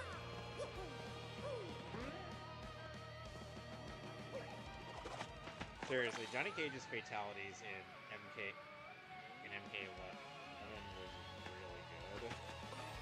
Both of them were really good. Hi, son. I think. Okay, sorry.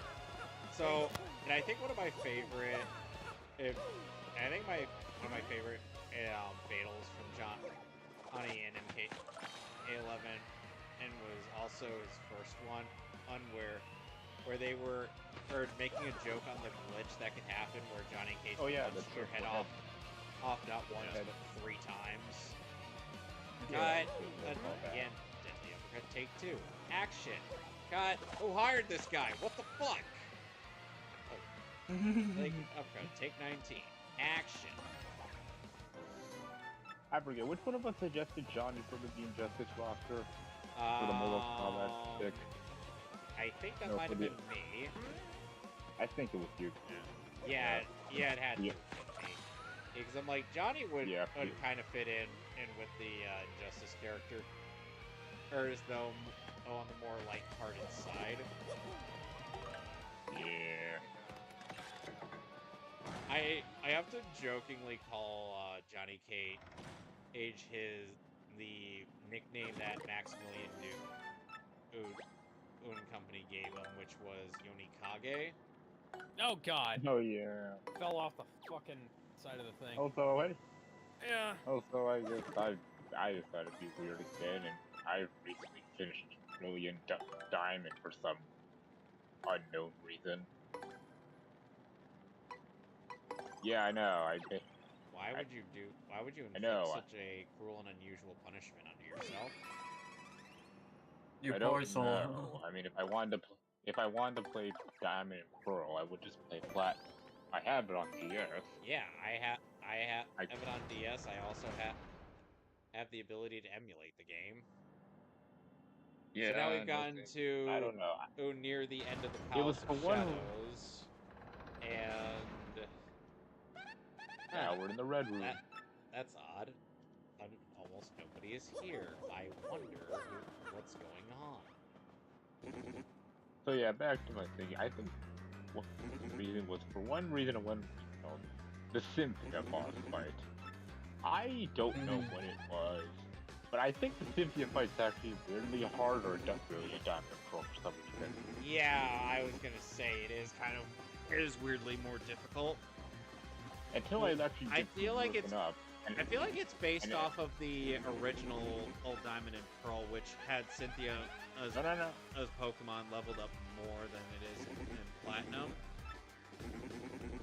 Oh no! See, here's the thing. I did some little digging around, in the little therapy, here, and apparently I found it out. Apparently, I don't know who with the Sadiest ball decided to make Cynthia's team competitive. Oh, that's stupid. Yeah. I'm like, Yeah, only now do you decide. Only now do you decide.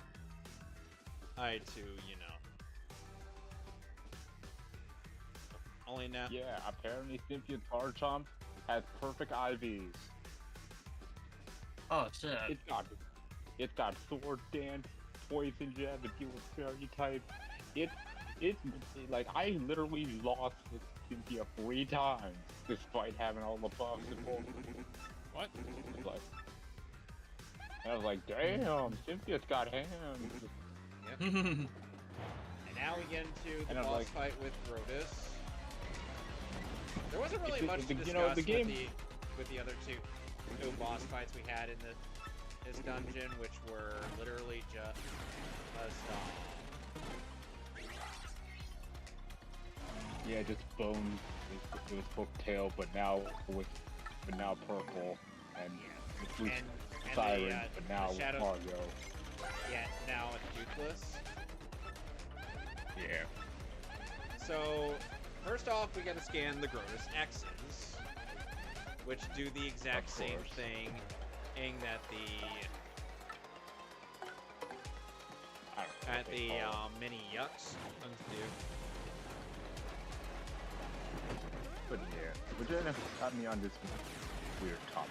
Have you ever guys had that one game that's just really bad, but there's just this one boss fight or level that does bump the quality of it? Because yes, despite Cynthia having, little perfect IV guard jump, I will admit it is a good challenge and kind of mitigates the whole, easy baby mode of Brilliant Diamond's ad, like the EXP shit, the friendship focus. So yeah, it got me thinking. If you guys ever played a game that's either unplayable for it, but it has that one boss fight or one level that just bumps up the quality. Like bump up the quality and how? In a good way or a bad way? It comes at you like a bit of surprise, it's like sort of like, I don't know, like a wake up, weird wake up. Oh wow, these episodes not that bad. Oh shit. Yeah. When was this the entire game? It's really hard for me to say. I would say. Something that I was reminded of earlier today. Yeah? What? Oh, I shot you with a fucking shotgun And that I didn't would even say, So, Sengoku something I was Basara reminded of 3. earlier today. Sengoku Basara 3 was while the case with me. While I was where- thinking, Oh, because I was thinking of Yeah, kind of the opposite. specifically when yeah, I was yeah. playing through the game as Saika Magoichi, and one of the paths I got was one of her unique paths, which is where she ends up fighting against Oda Nobunaga, and the I'm trying to remember the stage name, but the level in particular, but you have to destroy like the command posts as like quickly as possible, because if you don't destroy them in time, that will accumulate how many times Oda will be able to revive himself upon death. So it's like the equivalent of the guts ability from FGO. Oh yeah. Almost. Yeah, Okay. I Is it got it. Yeah. Ah, got it. Kind of like how So one thing Asha I was- Dome. Yeah. reminded of But earlier today. I was thinking about so I was watching a video from somebody who was talking about hilariously bad music videos or hilariously bad songs or whatever it is. There's like one-hit wonders and things like that. And the thing that I saw, oh Jesus fucking Christ, Abby. Oh, Abby, you're my fault. you're finally happy picture. Yeah. So one of the things that came up was Who Let the Dogs Out by the Baha Men. And Yeah. I happened to notice that a lot of it is shot using the same kind of lens that Superman is. And then I was... Yeah, so... Fuck.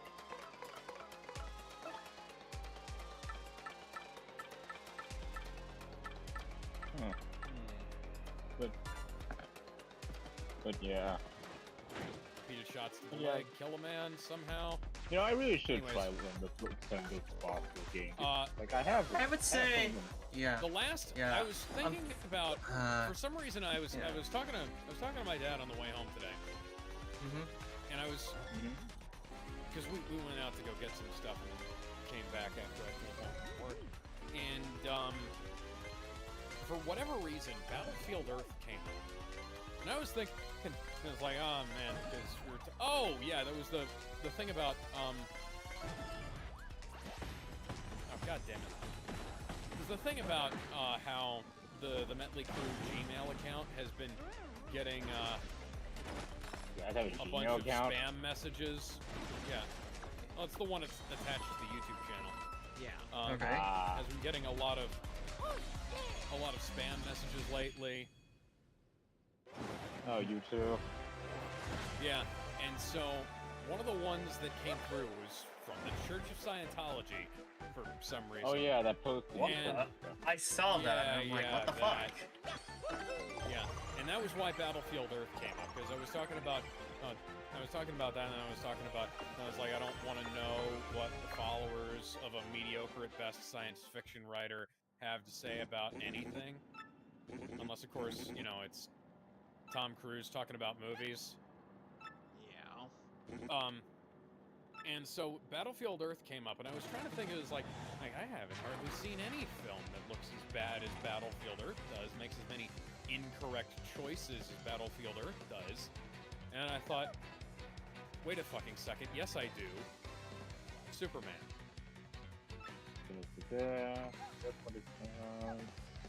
Like, every fucking shot in Battlefield Earth is a Dutch angle.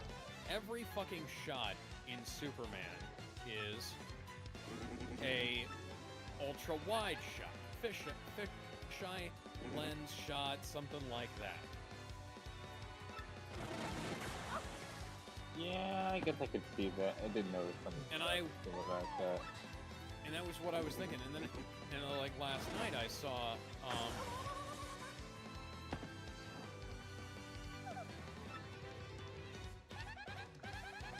the one of the Baha Men video,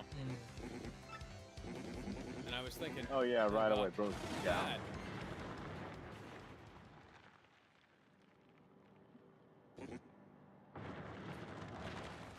was too many bullets, but okay. Hi, I'll Bowser. try too much harder, I'm going to get the good ending here. Nice to meet Bowser. Yep. Thank you, game. I know I need to get out of where they can fucking see me.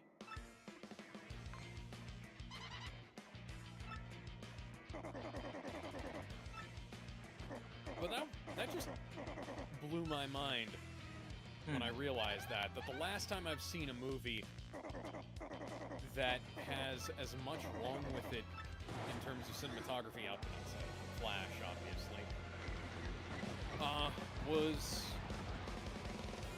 was a movie that was made by a bunch of Scientologists.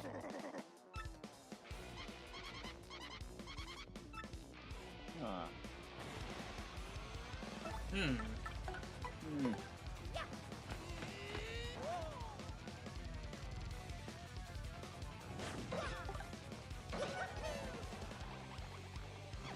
I heard that somebody, because they want Michael Bay to direct a Transformers DC crossover.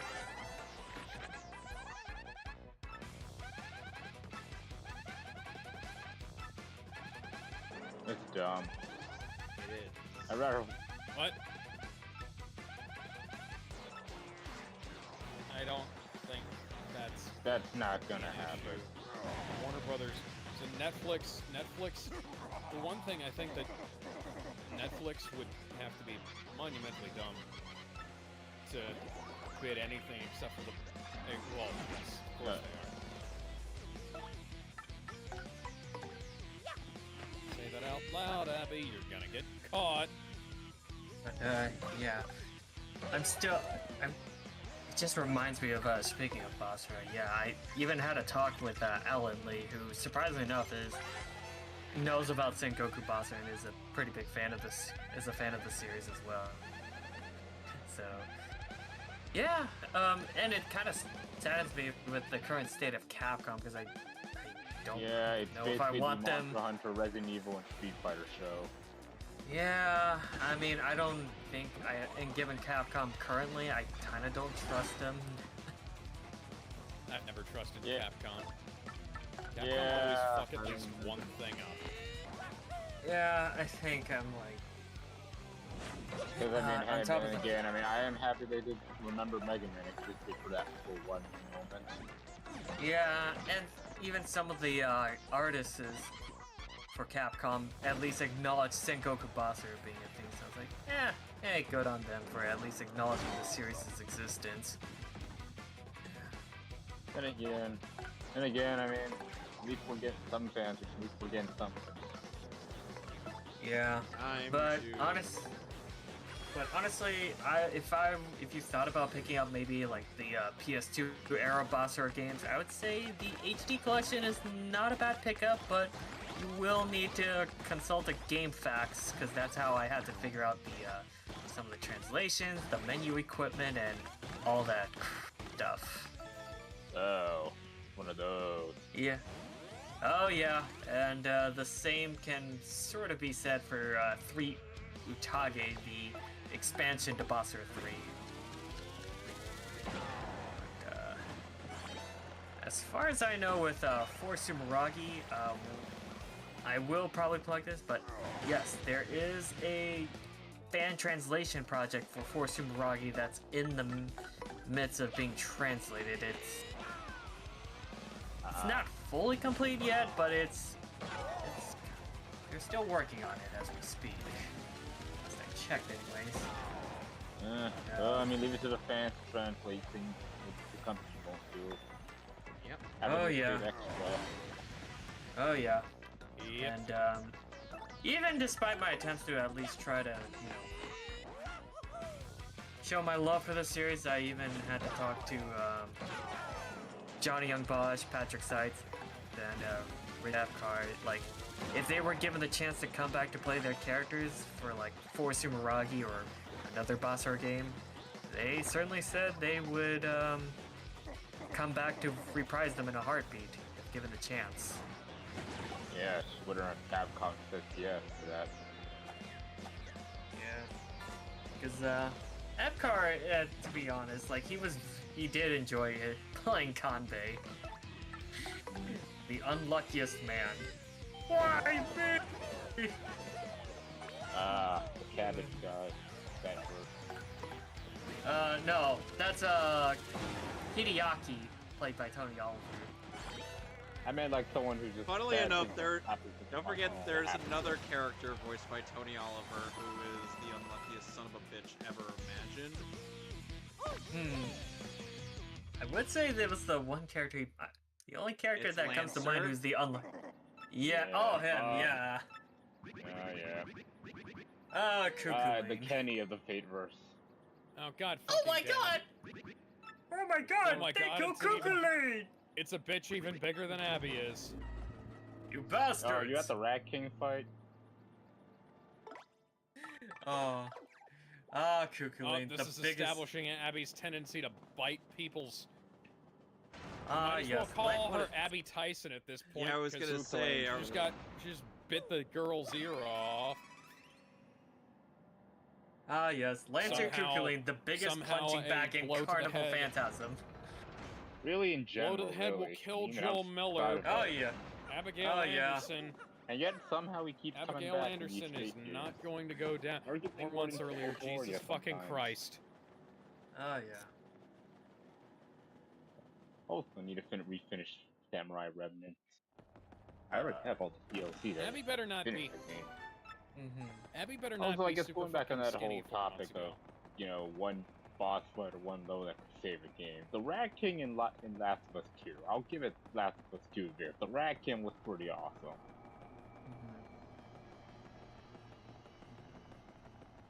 Sure. Yeah, shoot.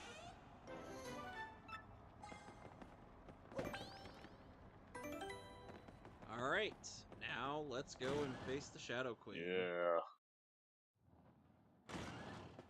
Not a sequel, because James Gunn said that Man of Tomorrow is not a sequel, even though it totally is.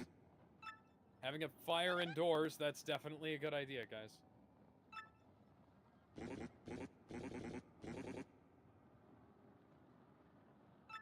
Oh, so it might actually come out good then. Yeah. I don't know, I'm just Look, I'm spitballing. just Honestly, gonna wait until I get honestly, a like- trailer. I want to at least see something.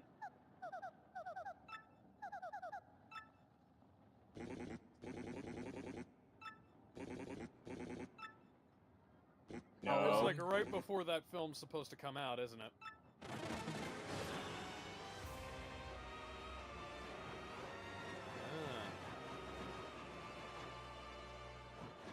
So essentially a couple months before the Miss movie Granny's comes peach out. tea. Hmm. Oh dear. Oh. Oh dear. Well, Dear even- indeed. Well, Oh look, Satan it's has Peach about to officially become come out. possessed.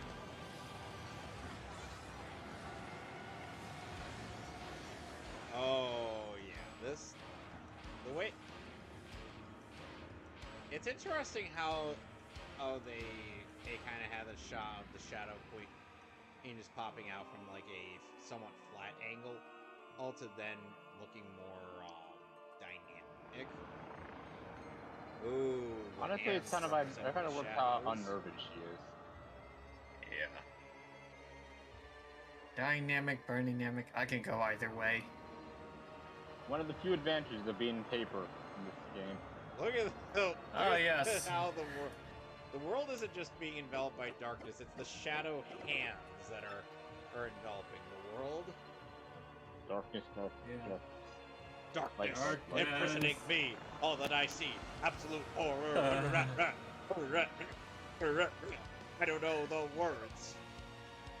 Oh, don't think speaking of which, anybody does. yeah. Oh, speaking of which, yeah, I was rewatching through a bit of the future Trunks arc from DBS Super. Yeah, turns out in the English dub, yeah, Trunks just yells out evil containment. Yeah. Uh, again- Okay. Then again, yeah, I also because did I read- thought he look. said the. Hey guys, look, no slowdown in the Also, Glint's going Pit. back to the old And Dragon unlike in the original GameCube version where there's so much fucking slowdown. Oh, Ah, Oh. Oh boy. that was just And something shove it. else. and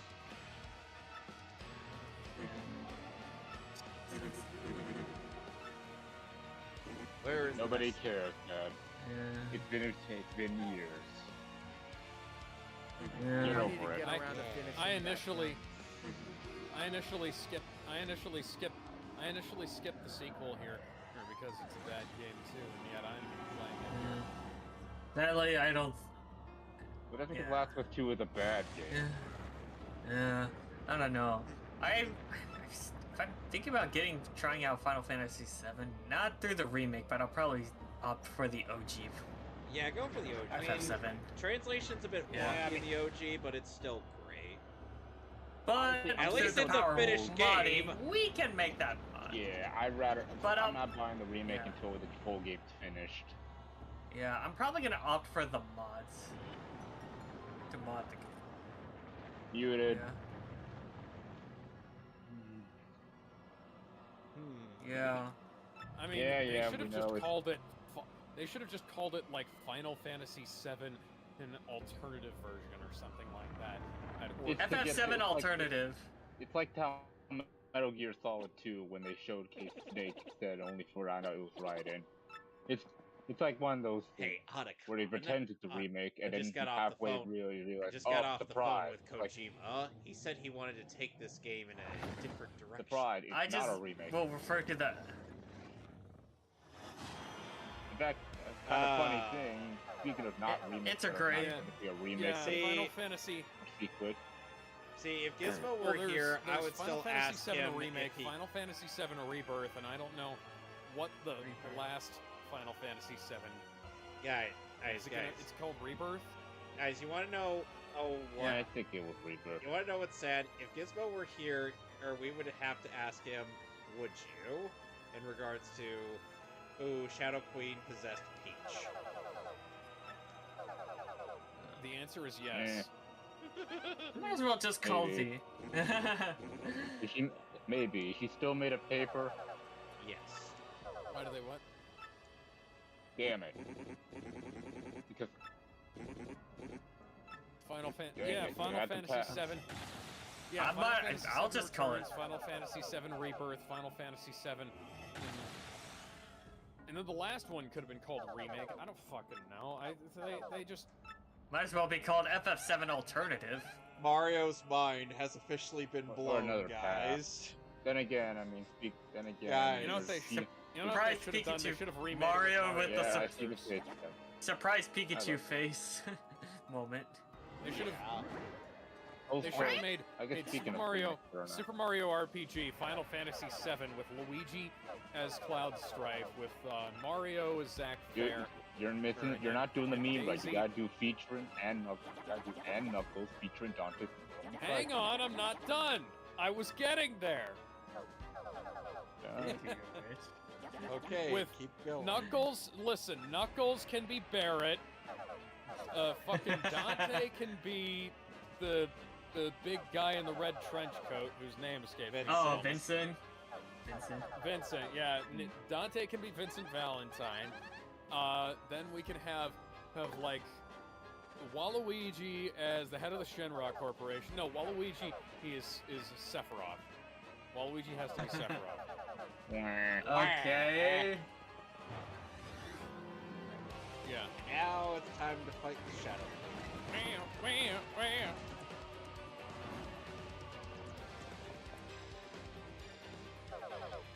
That's Reduce, Yeah. reuse, recycle. He's not wrong. Reduce, reuse, recycle. Yeah, the thing, it's kind of one interesting thing I wanted to bring up is the fact that it feels like with the, it's like the only E2 remake that Life? can really I say. fail to understand what the point of this flashback was. I feel like one of the better parts of like some of the Mario RPG remakes. It's like the only two that I felt like had genuinely good remixes of stuff for this game and the original Mario and Luigi. Superstar Saga, right? Yeah, Superstar Saga. Yeah. I have. Yep. I'm sorry. I didn't have. I'm pretty sure. Somebody ended up doing a. Somebody ended up doing. Wait.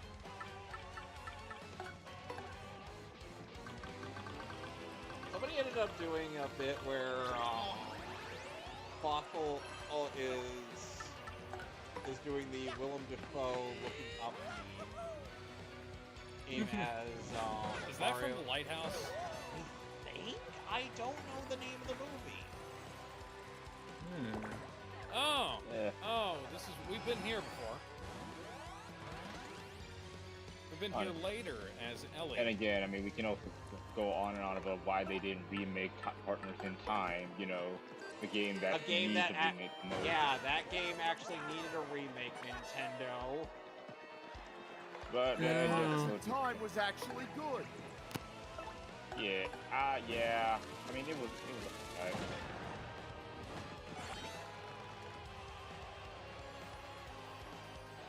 Now that we've got. Oh dear.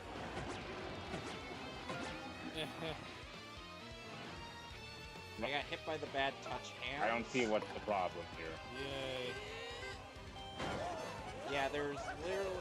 Yeah, we literally didn't need a remake of Bowser's Inside Story, and unfortunately, while the remake did also provide some neat. Damn, lady, your abs are too strong for me to be able to cut. You've got abs of steel. Oh, now she has to assume the truth to fight us. Who the fuck is this?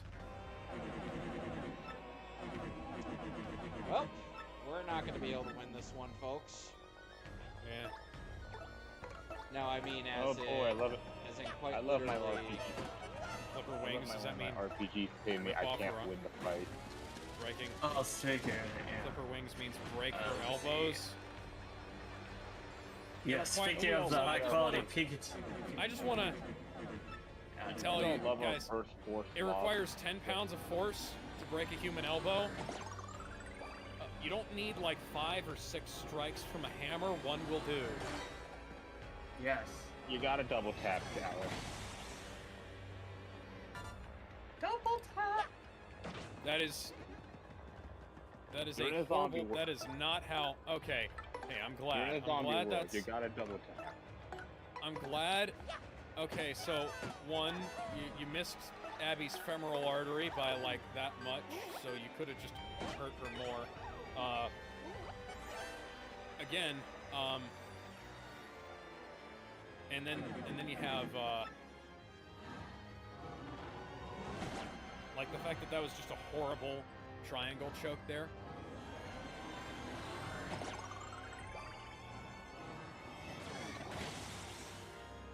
Ow. Kid.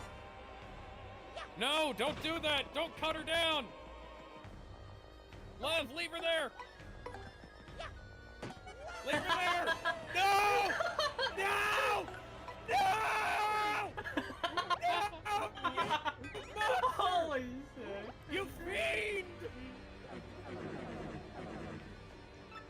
Every single death she's committed is because of you! Oh, Jesus Christ. You saved zombie Hitler! No! This kid's fucking dead. Kid, you're fucking dead. If I get my hands on you, you're fucking dead. First chance I get. Baldy McBow and Arrow is dying. This is why I always say Oh, there dear. should be a morality. And in our darkest time, and in our darkest hour, the crystal stars will light the way. No, I didn't want. No, don't save the. Fuck you. Destroy the child. Corrupt them all. Oh, beautiful. Oh.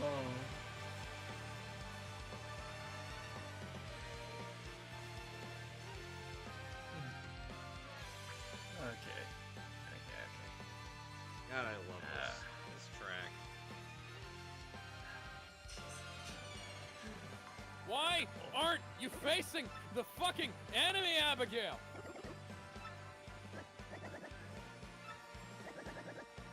No, I hit the dodge button. I hit the fucking dodge button, game. That is not on me. I was dodging. Oh, man. Why can't you aim?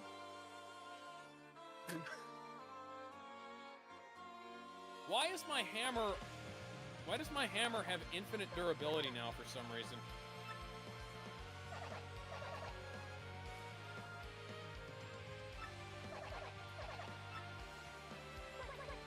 Why don't I have a health counter?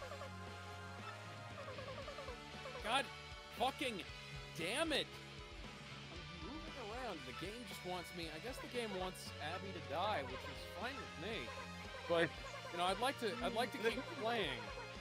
Neil Cuckman basically Would is you having really want to keep a playing, meltdown. Alex? No, Play a no. I mean, good if Abby died,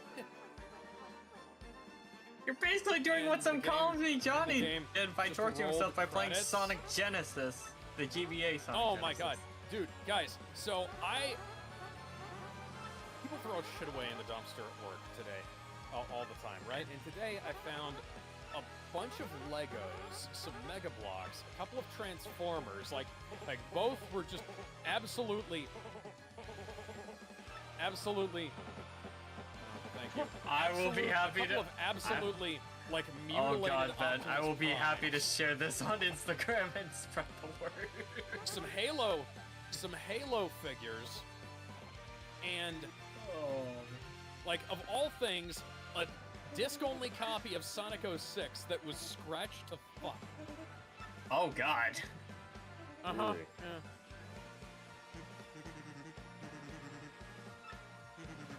There's also an otherwise pristine copy of Lego Avengers for the PS4 and what appears to be a working DualShock 4. So that's cool. Those are going to be put to good use. People, don't throw things like that away. Take them to your local thrift store, please. Even Or the sell them for crows a are, good, reasonable price. guys, even the crows are if cheering you're- us on. Oh jeez. If you don't Hell, wanna be even the bothered with ghosts are selling cheering us on. something, like your local thrift store is a good place to go for stuff like that. Because they'll at least have it out there where people can get to it. God fucking damn it. Abby, run Okay, Abby doesn't want to run away. Abby wants to stand there and get eaten by zombies. This might actually cause me to fucking rage quit the game at this point, because I'm doing my best and the game says no.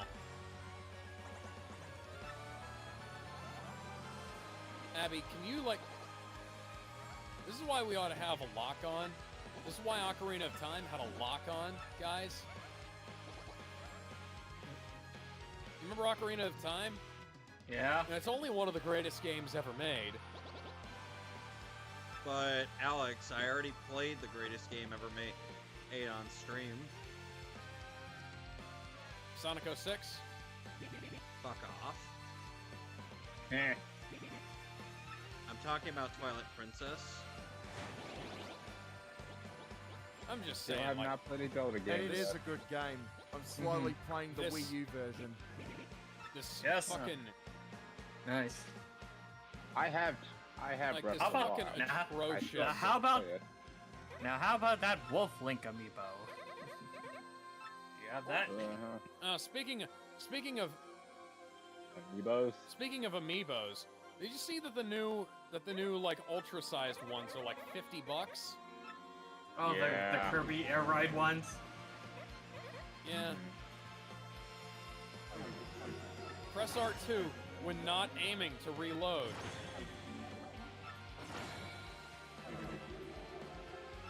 I don't have ammunition, guys. Yeah. You You're not changing my mind, Nintendo.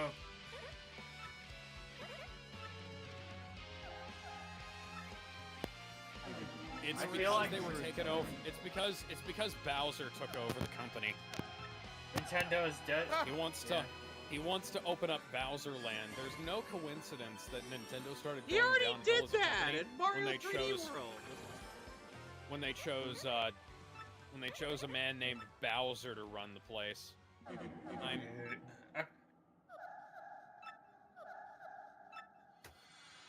Yes. Yeah, the patent about them trying to patent any kind of summoning.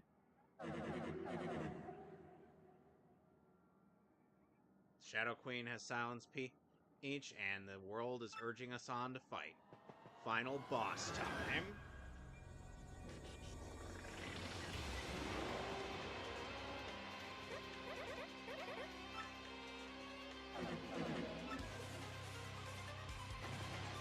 No. Well, there's a lot of... Abby, where's your fucking targeting, Abby? Why are you swinging at nothing when I'm aiming at the fucking zombies, Abby? I know I want you to die, but you're not supposed to want you to die.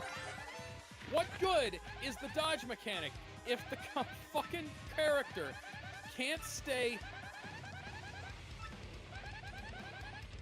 on target?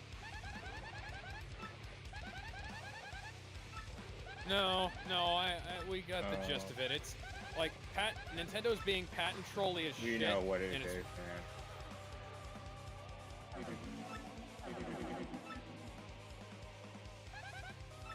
Yeah, Well, the yeah, lack of it's going to lead creativity to being one essentially thing.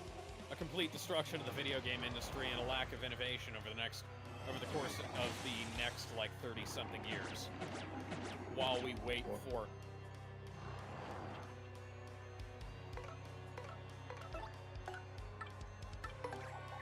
Yeah, of people trying to patent as much stuff as possible. Right. Well, fucking working with the. I guess I'm working with the fucking monsters here. Never thought I'd come across somebody I actually hate more than Abby, but yes, getting a zombie in a rear naked choke is a great idea. That won't backfire in the slightest. That's not exposing my bicep.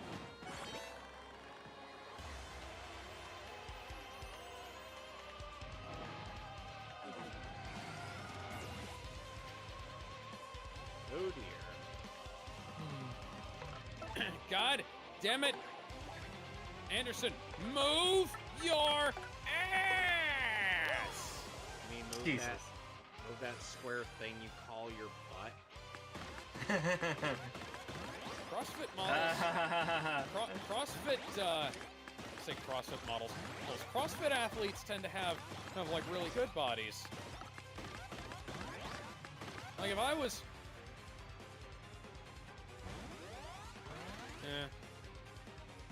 Oh, you know, I forgot to mention this earlier. Here, you know what the fucking the grave standing on about Charlie Kirk reminded me of? It reminded me of all the people, well, who are like grave standing about Hulk Hogan and both like for and against. It was like, come on, okay. I mean, we all know Terry Bollea wasn't, the greatest human being on the planet, but at the same time, like that man inspired so many people to go into athletics. Like there is a net positive. There is a net positive in the world because, yeah, millions of people got into martial arts and working out, not because of Hulk Hogan.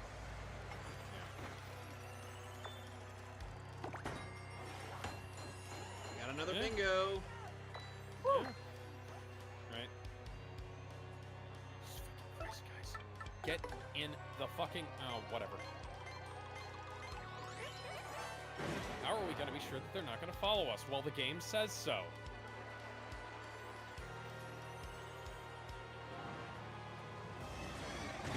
Ozzy.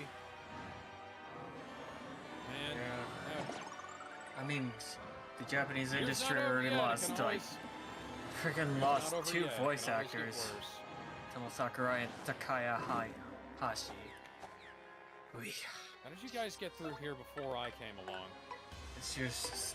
By all accounts, it doesn't make sense.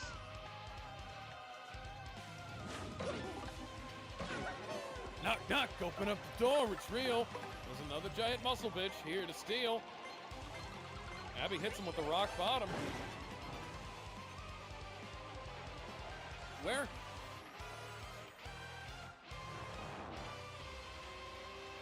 Ah, sure. Oh dear. Bad touch hands.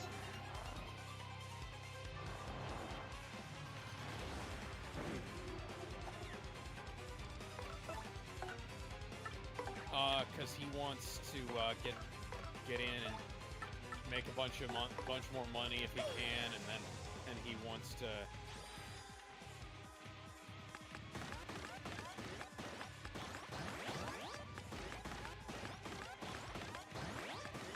A little help here, kids.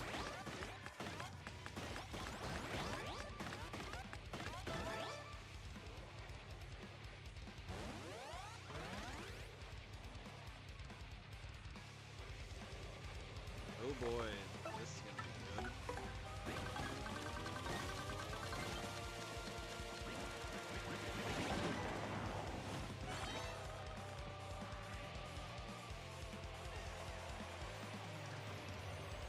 Oh, sorry to say, kid, you're gonna lose that arm. It's already turning fucking pink.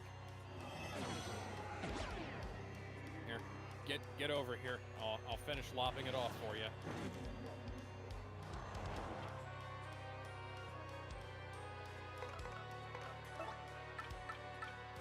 So, yeah.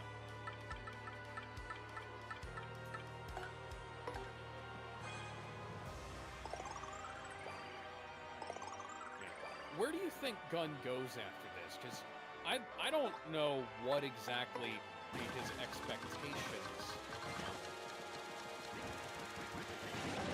Wanna know where he goes? Hmm. To the Back to trauma? moon! Yes! Oh, man. Oh my God, that would be something they would do at this point. They're desperate enough to do that, even though every just about excuse me.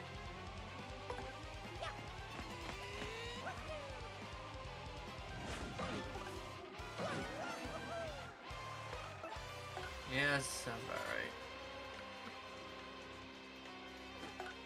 No, well, yeah, J.J. Abrams kind of got. We'll talk about this in December when we start doing the Star Wars stuff. Well, we won't get to his. Yeah, we're not gonna get to his Star Wars films until later, but you know we're gonna do Phantom Menace sometime in December, and we're gonna do. Oh, I could use If you that. guys are doing the Star Wars films, the prequels and the original trilogy, count me the fuck in. Yeah, same here, prequels- please.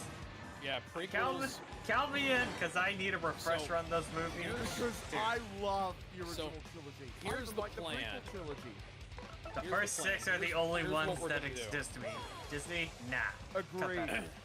So here's the plan of what we're going to do, how we're going to do it. So what we'll do is we'll do episodes 1 and 2, then the Gendy Tartakovsky Clone Wars series, then we'll do episode 3.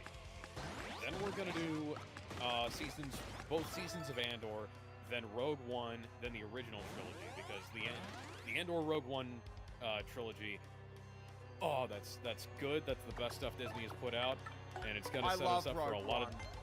Yeah, it's gonna. Oh yeah, Rogue One's like the only. Yeah, good Rogue film One Disney was put a out for great Star film. Wars.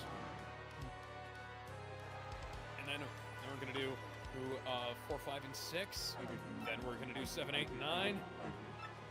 And then that's it. We're not doing Mandalorian. We're not doing an Obi-Wan. We're not doing anything else. Bad touch hands, no! Listen, you and I can do that. Anybody else who wants to show up can do that, but I don't know if that's gonna be anything we're gonna get more than just you and me around for. because that show is.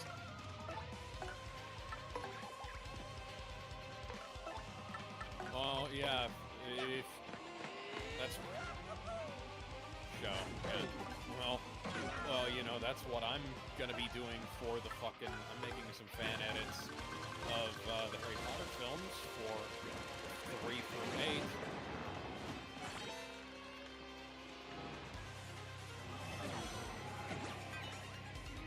No, so I actually need it's not going to be that difficult. I'm actually working on the Prisoner of Azkaban edit now-ish. I just need to get a couple more of the deleted scenes dropped in. I'm working on the I got a bunch of the Superman review edited last night.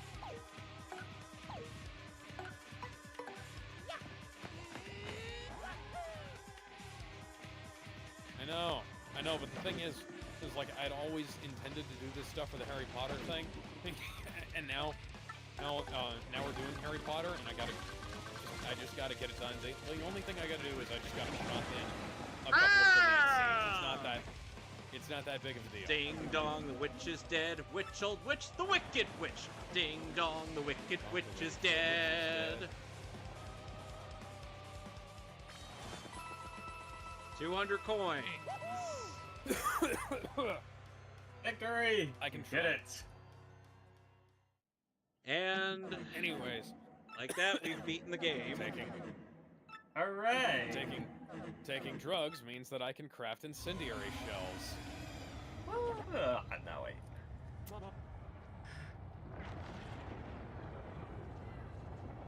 Wow, that's a really neat effect on her disintegrating.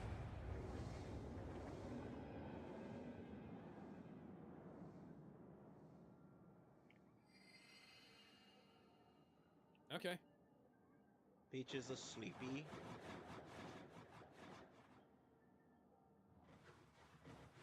Now the candles are lit once more with regular flames. And the Shadow Sirens I already did. know what needs to happen for the Harry Potter And edit. the Shadow Sirens only did the one thing that they knew how to do. GTFO. Sorry, I had to quote Ninja Slayer for that.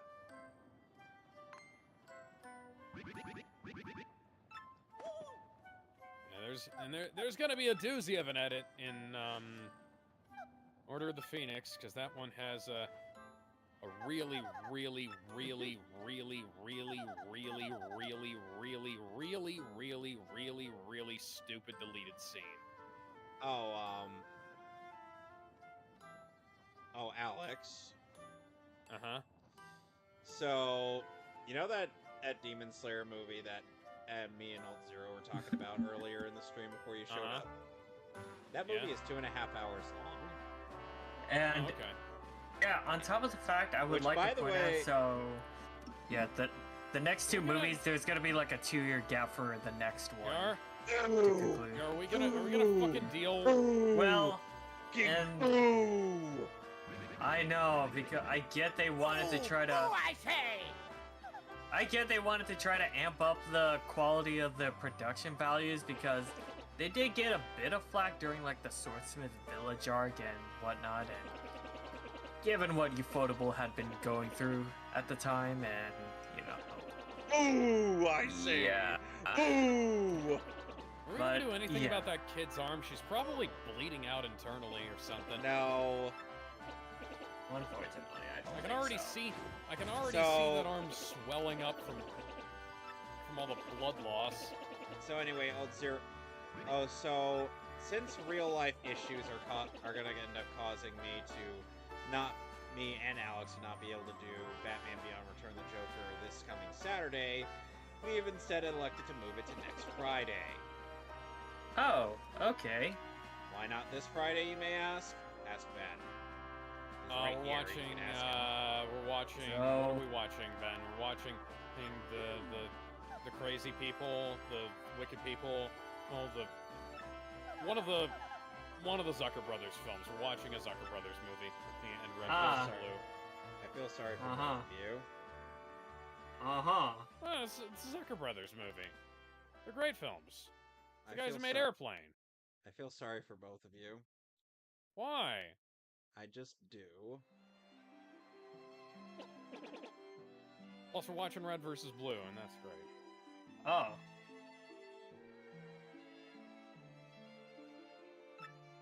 I mean, you're... No! No!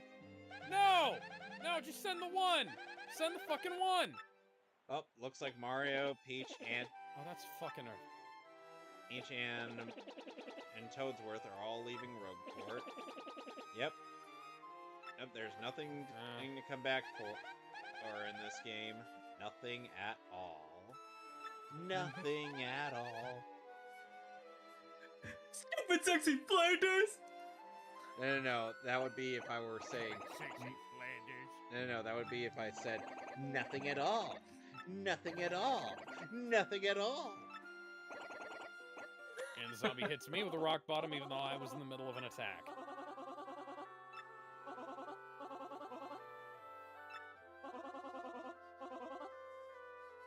So since I'm,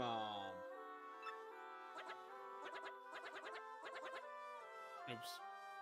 So since I'm still in the middle of, like, writing a new chapter, or I ended up getting to a point where it's like, as our heroes get off the mountain and away from Devimon, on Leomon, and Ogremon, it's like, there's a point where Xiao Chun is like, I can't walk anymore, and Zhang Liang just offers to carry her on his back. And then Takeru goes to Simon, he's like, can you please carry... As though to say, can you please carry me? And Simon's like, alright. At some point, I'm just gonna end up... I feel like I'm gonna end up escalating it further by having Veemon unask Daisuke to do the same thing. Just as a sort of rule of 3. He's like, do me next! Do me next! Curb stomp. Hey, Jesus, it reminds me of a one bit from Naruto Shippuden where, like, Guy Sensei essentially carries... it's not as uncomfortable. Yeah, where he has the backpack in front of it covering his chest and then carries Kakashi on his back and then Rock Lee is like, Neji? And Neji's like, forget it. In the Japanese version, he goes, hell no!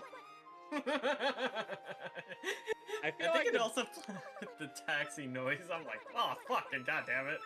I feel like the dub kind of was that the dub response was a bit more in character for Neji, since Neji comes off to me like he always has a very proper choice in vernacular. Yeah. I mean, after all, he and Hinata were raised in a household where they were very noble. Okay.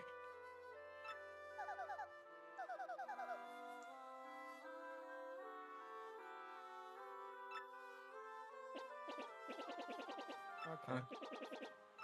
Alright.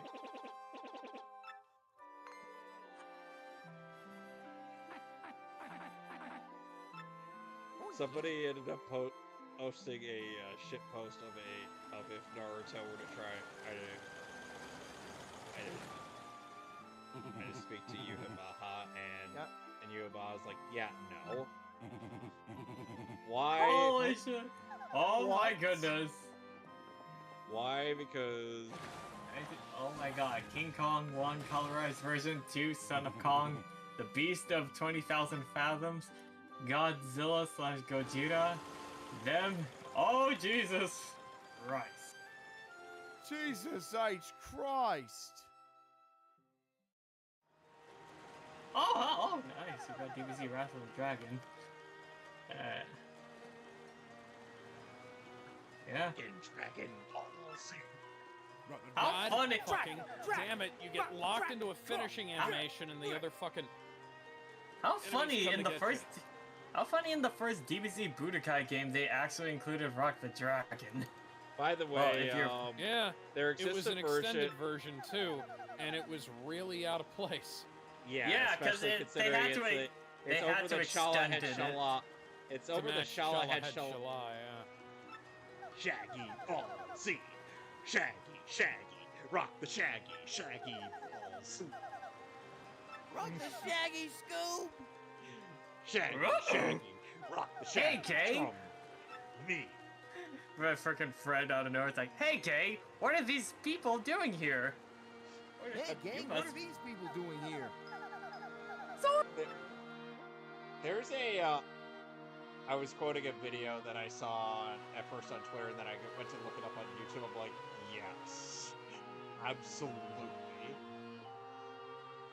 As Rogueport art shines in the distance into the morning sun, our heroes God damn say it. goodbye to in the town of Thieves. Oh. How You know, many? how thousands? many? Are we, You know, is it they- around terabytes? You know, if they remake a Super Paper Mario, I want there to be that detail of that frame of Mario's partners. Oh, yes. Because that's actually a really Oh nice. my, Jesus. 1.49 terabytes? All right, dear Mario, what is up, Biaka chose? Wow. Yep. Collector's item, huh? Uh-huh.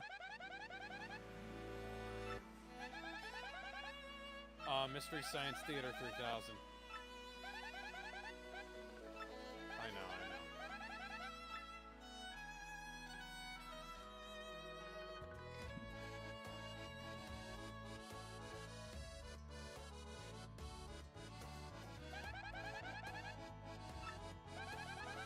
I don't know anything about Gamera. I know he's a giant turtle. Gamera is a friend to all children, except for the children. Except for the children who decide to, who for whatever reason, worship Mothra. He and Mothra have beef. Mothra would be like, what did I ever do to you? Ooh, and Gamera's like, you were born. Mm-hmm. And now Flurry is performing with, Dupless.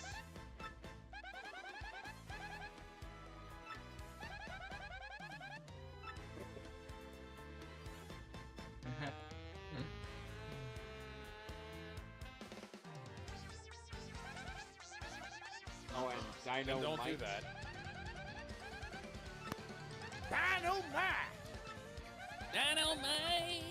Dynamite! Speaking of which, Armored Skeptic uploaded, Which, by the way, Dynamite is based off of the... and the video was really good. He did a takedown of some conspiracy theorist who posts over on TikTok. By the Guy way, was saying that the Taj Mahal was too complicated for anybody in ancient quote unquote 1600s India to make. so, Alex, is get the Yeah. keep in mind the Yoshi is colored black and his name is Dynamite. So guess what? What? Black Dynamo? Black Dynamite. Oh. The sea is the baddest bitch you're ever gonna see.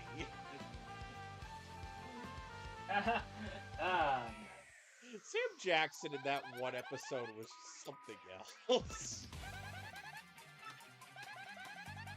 Yeah. And during that episode, I have. during that episode with Black Jaws, it's just like, you see. How is Abby not dead?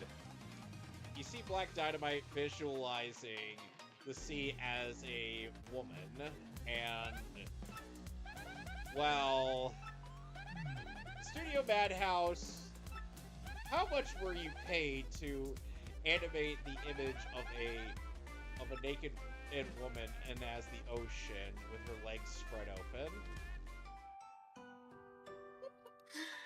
Oh, Jesus. How exactly? So hang on. So if Joel breathed in those spores, he would have died. Yes. Abby breathes in those spores and she's perfectly fine. Because she's Abby. Yeah. Guys? Yeah, Yes, what you've about gone it? cross-eyed. What the... I knew Gerald Anderson was a monster, but I guess he just didn't want to experiment on his own daughter. I guess that was where he drew the line. Or did Abby's immunity come from all of the steroids she takes? The answer is yes. Let me tell you something, brother. More gear means more immunity to those things they call spores. What I'm in the not heck? Hulk Hogan. Oh, hey, Toadsworth. Hi, Who Pete. do you think I am, brother? You know, the sad thing is that, and nowadays Mario RPGs don't want to actually, make creative character designs. I Characters I like might Toadsworth be are the macho man. non-existent. Or I might be the nacho man. Yep, and now we gotta go hunt down a new treasure. See, this is why when the T-Virus found its way to Andrew Oh, Tate's that's really house, neat. it didn't work. He was taking too many steroids.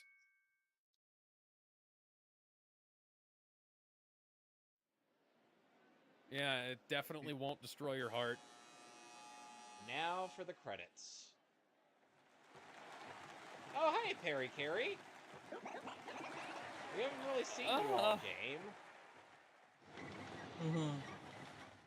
And then it won't be a tumor. Then it won't be a tumor. It's not a It'll be tumor. It's not a tumor. It's muscle. Okay. That wasn't where she got hit. I mean, that's close to where she got hit, but that wasn't where she got hit.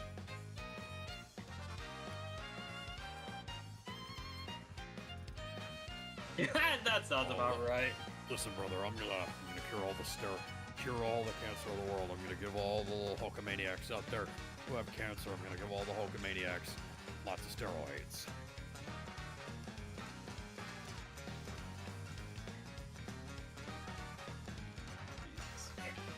So Oh my. there's the Wonder Woman Captain America comic is out. Okay. Well, like a couple of pages of it are out that I saw. Alex and I did better. Yeah, to be perfectly frank here, when Kevin and I did Captain Rogers and the Wonder Woman, we did it better than the official crossover. Granted, we did do it several years ago, but that makes it worse. Yeah.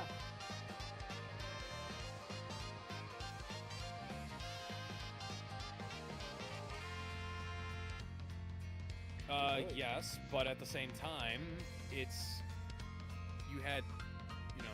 like a couple of pages, and in a couple of pages you can do a lot. The couple of pages is them debating about whether is Cap and Diana debating about whether or not to kill Adolf Hitler, and see, I would have thought that the clear answer there is to have Cap punch old brass ball in the face and then arrest him and arraign him at the Nuremberg trials. So We don't have the full context, no, but it's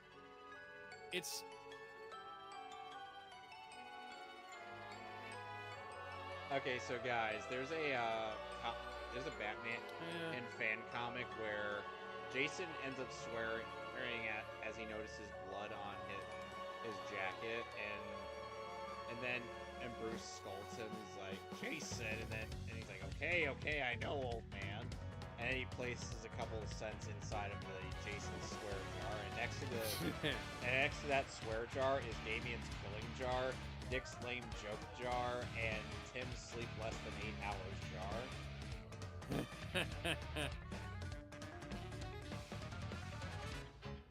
That's good. I'll get a dog to watch the house. Me and the dog, sleeping on the bed.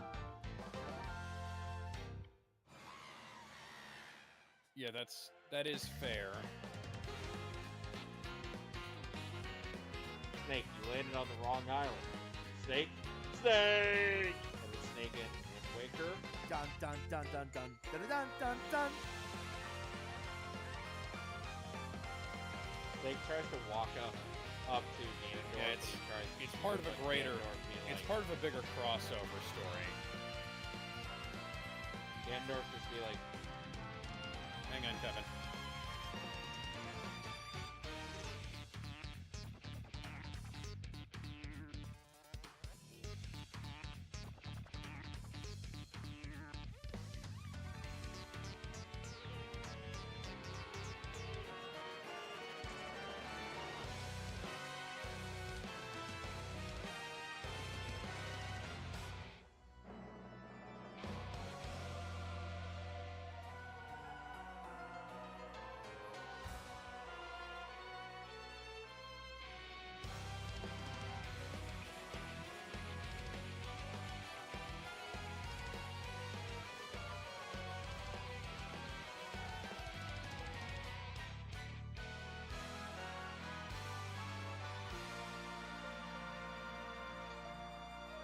Lame. Lame. I hate it. Kevin. Sorry, Ben. Ben. I just did a bender. I called Ben Kevin. It seems like I think it would be very difficult to confuse the two of them, but okay. So, Oops. Ben, do you want to know how I did that? Because this is how I pitched it to Kevin back in the day, and this is how we did it.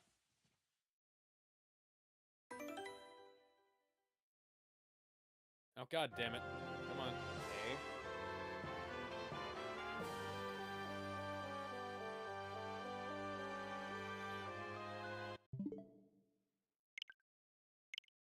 I hate that concept.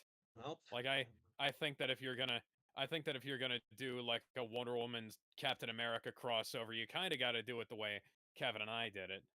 yep. And here we got our chat. Realist Metal. They were originally supposed to play at Toy Story. Oh, yeah, but played at Infinity Castle. Oh God. No, I know. Well, anyway.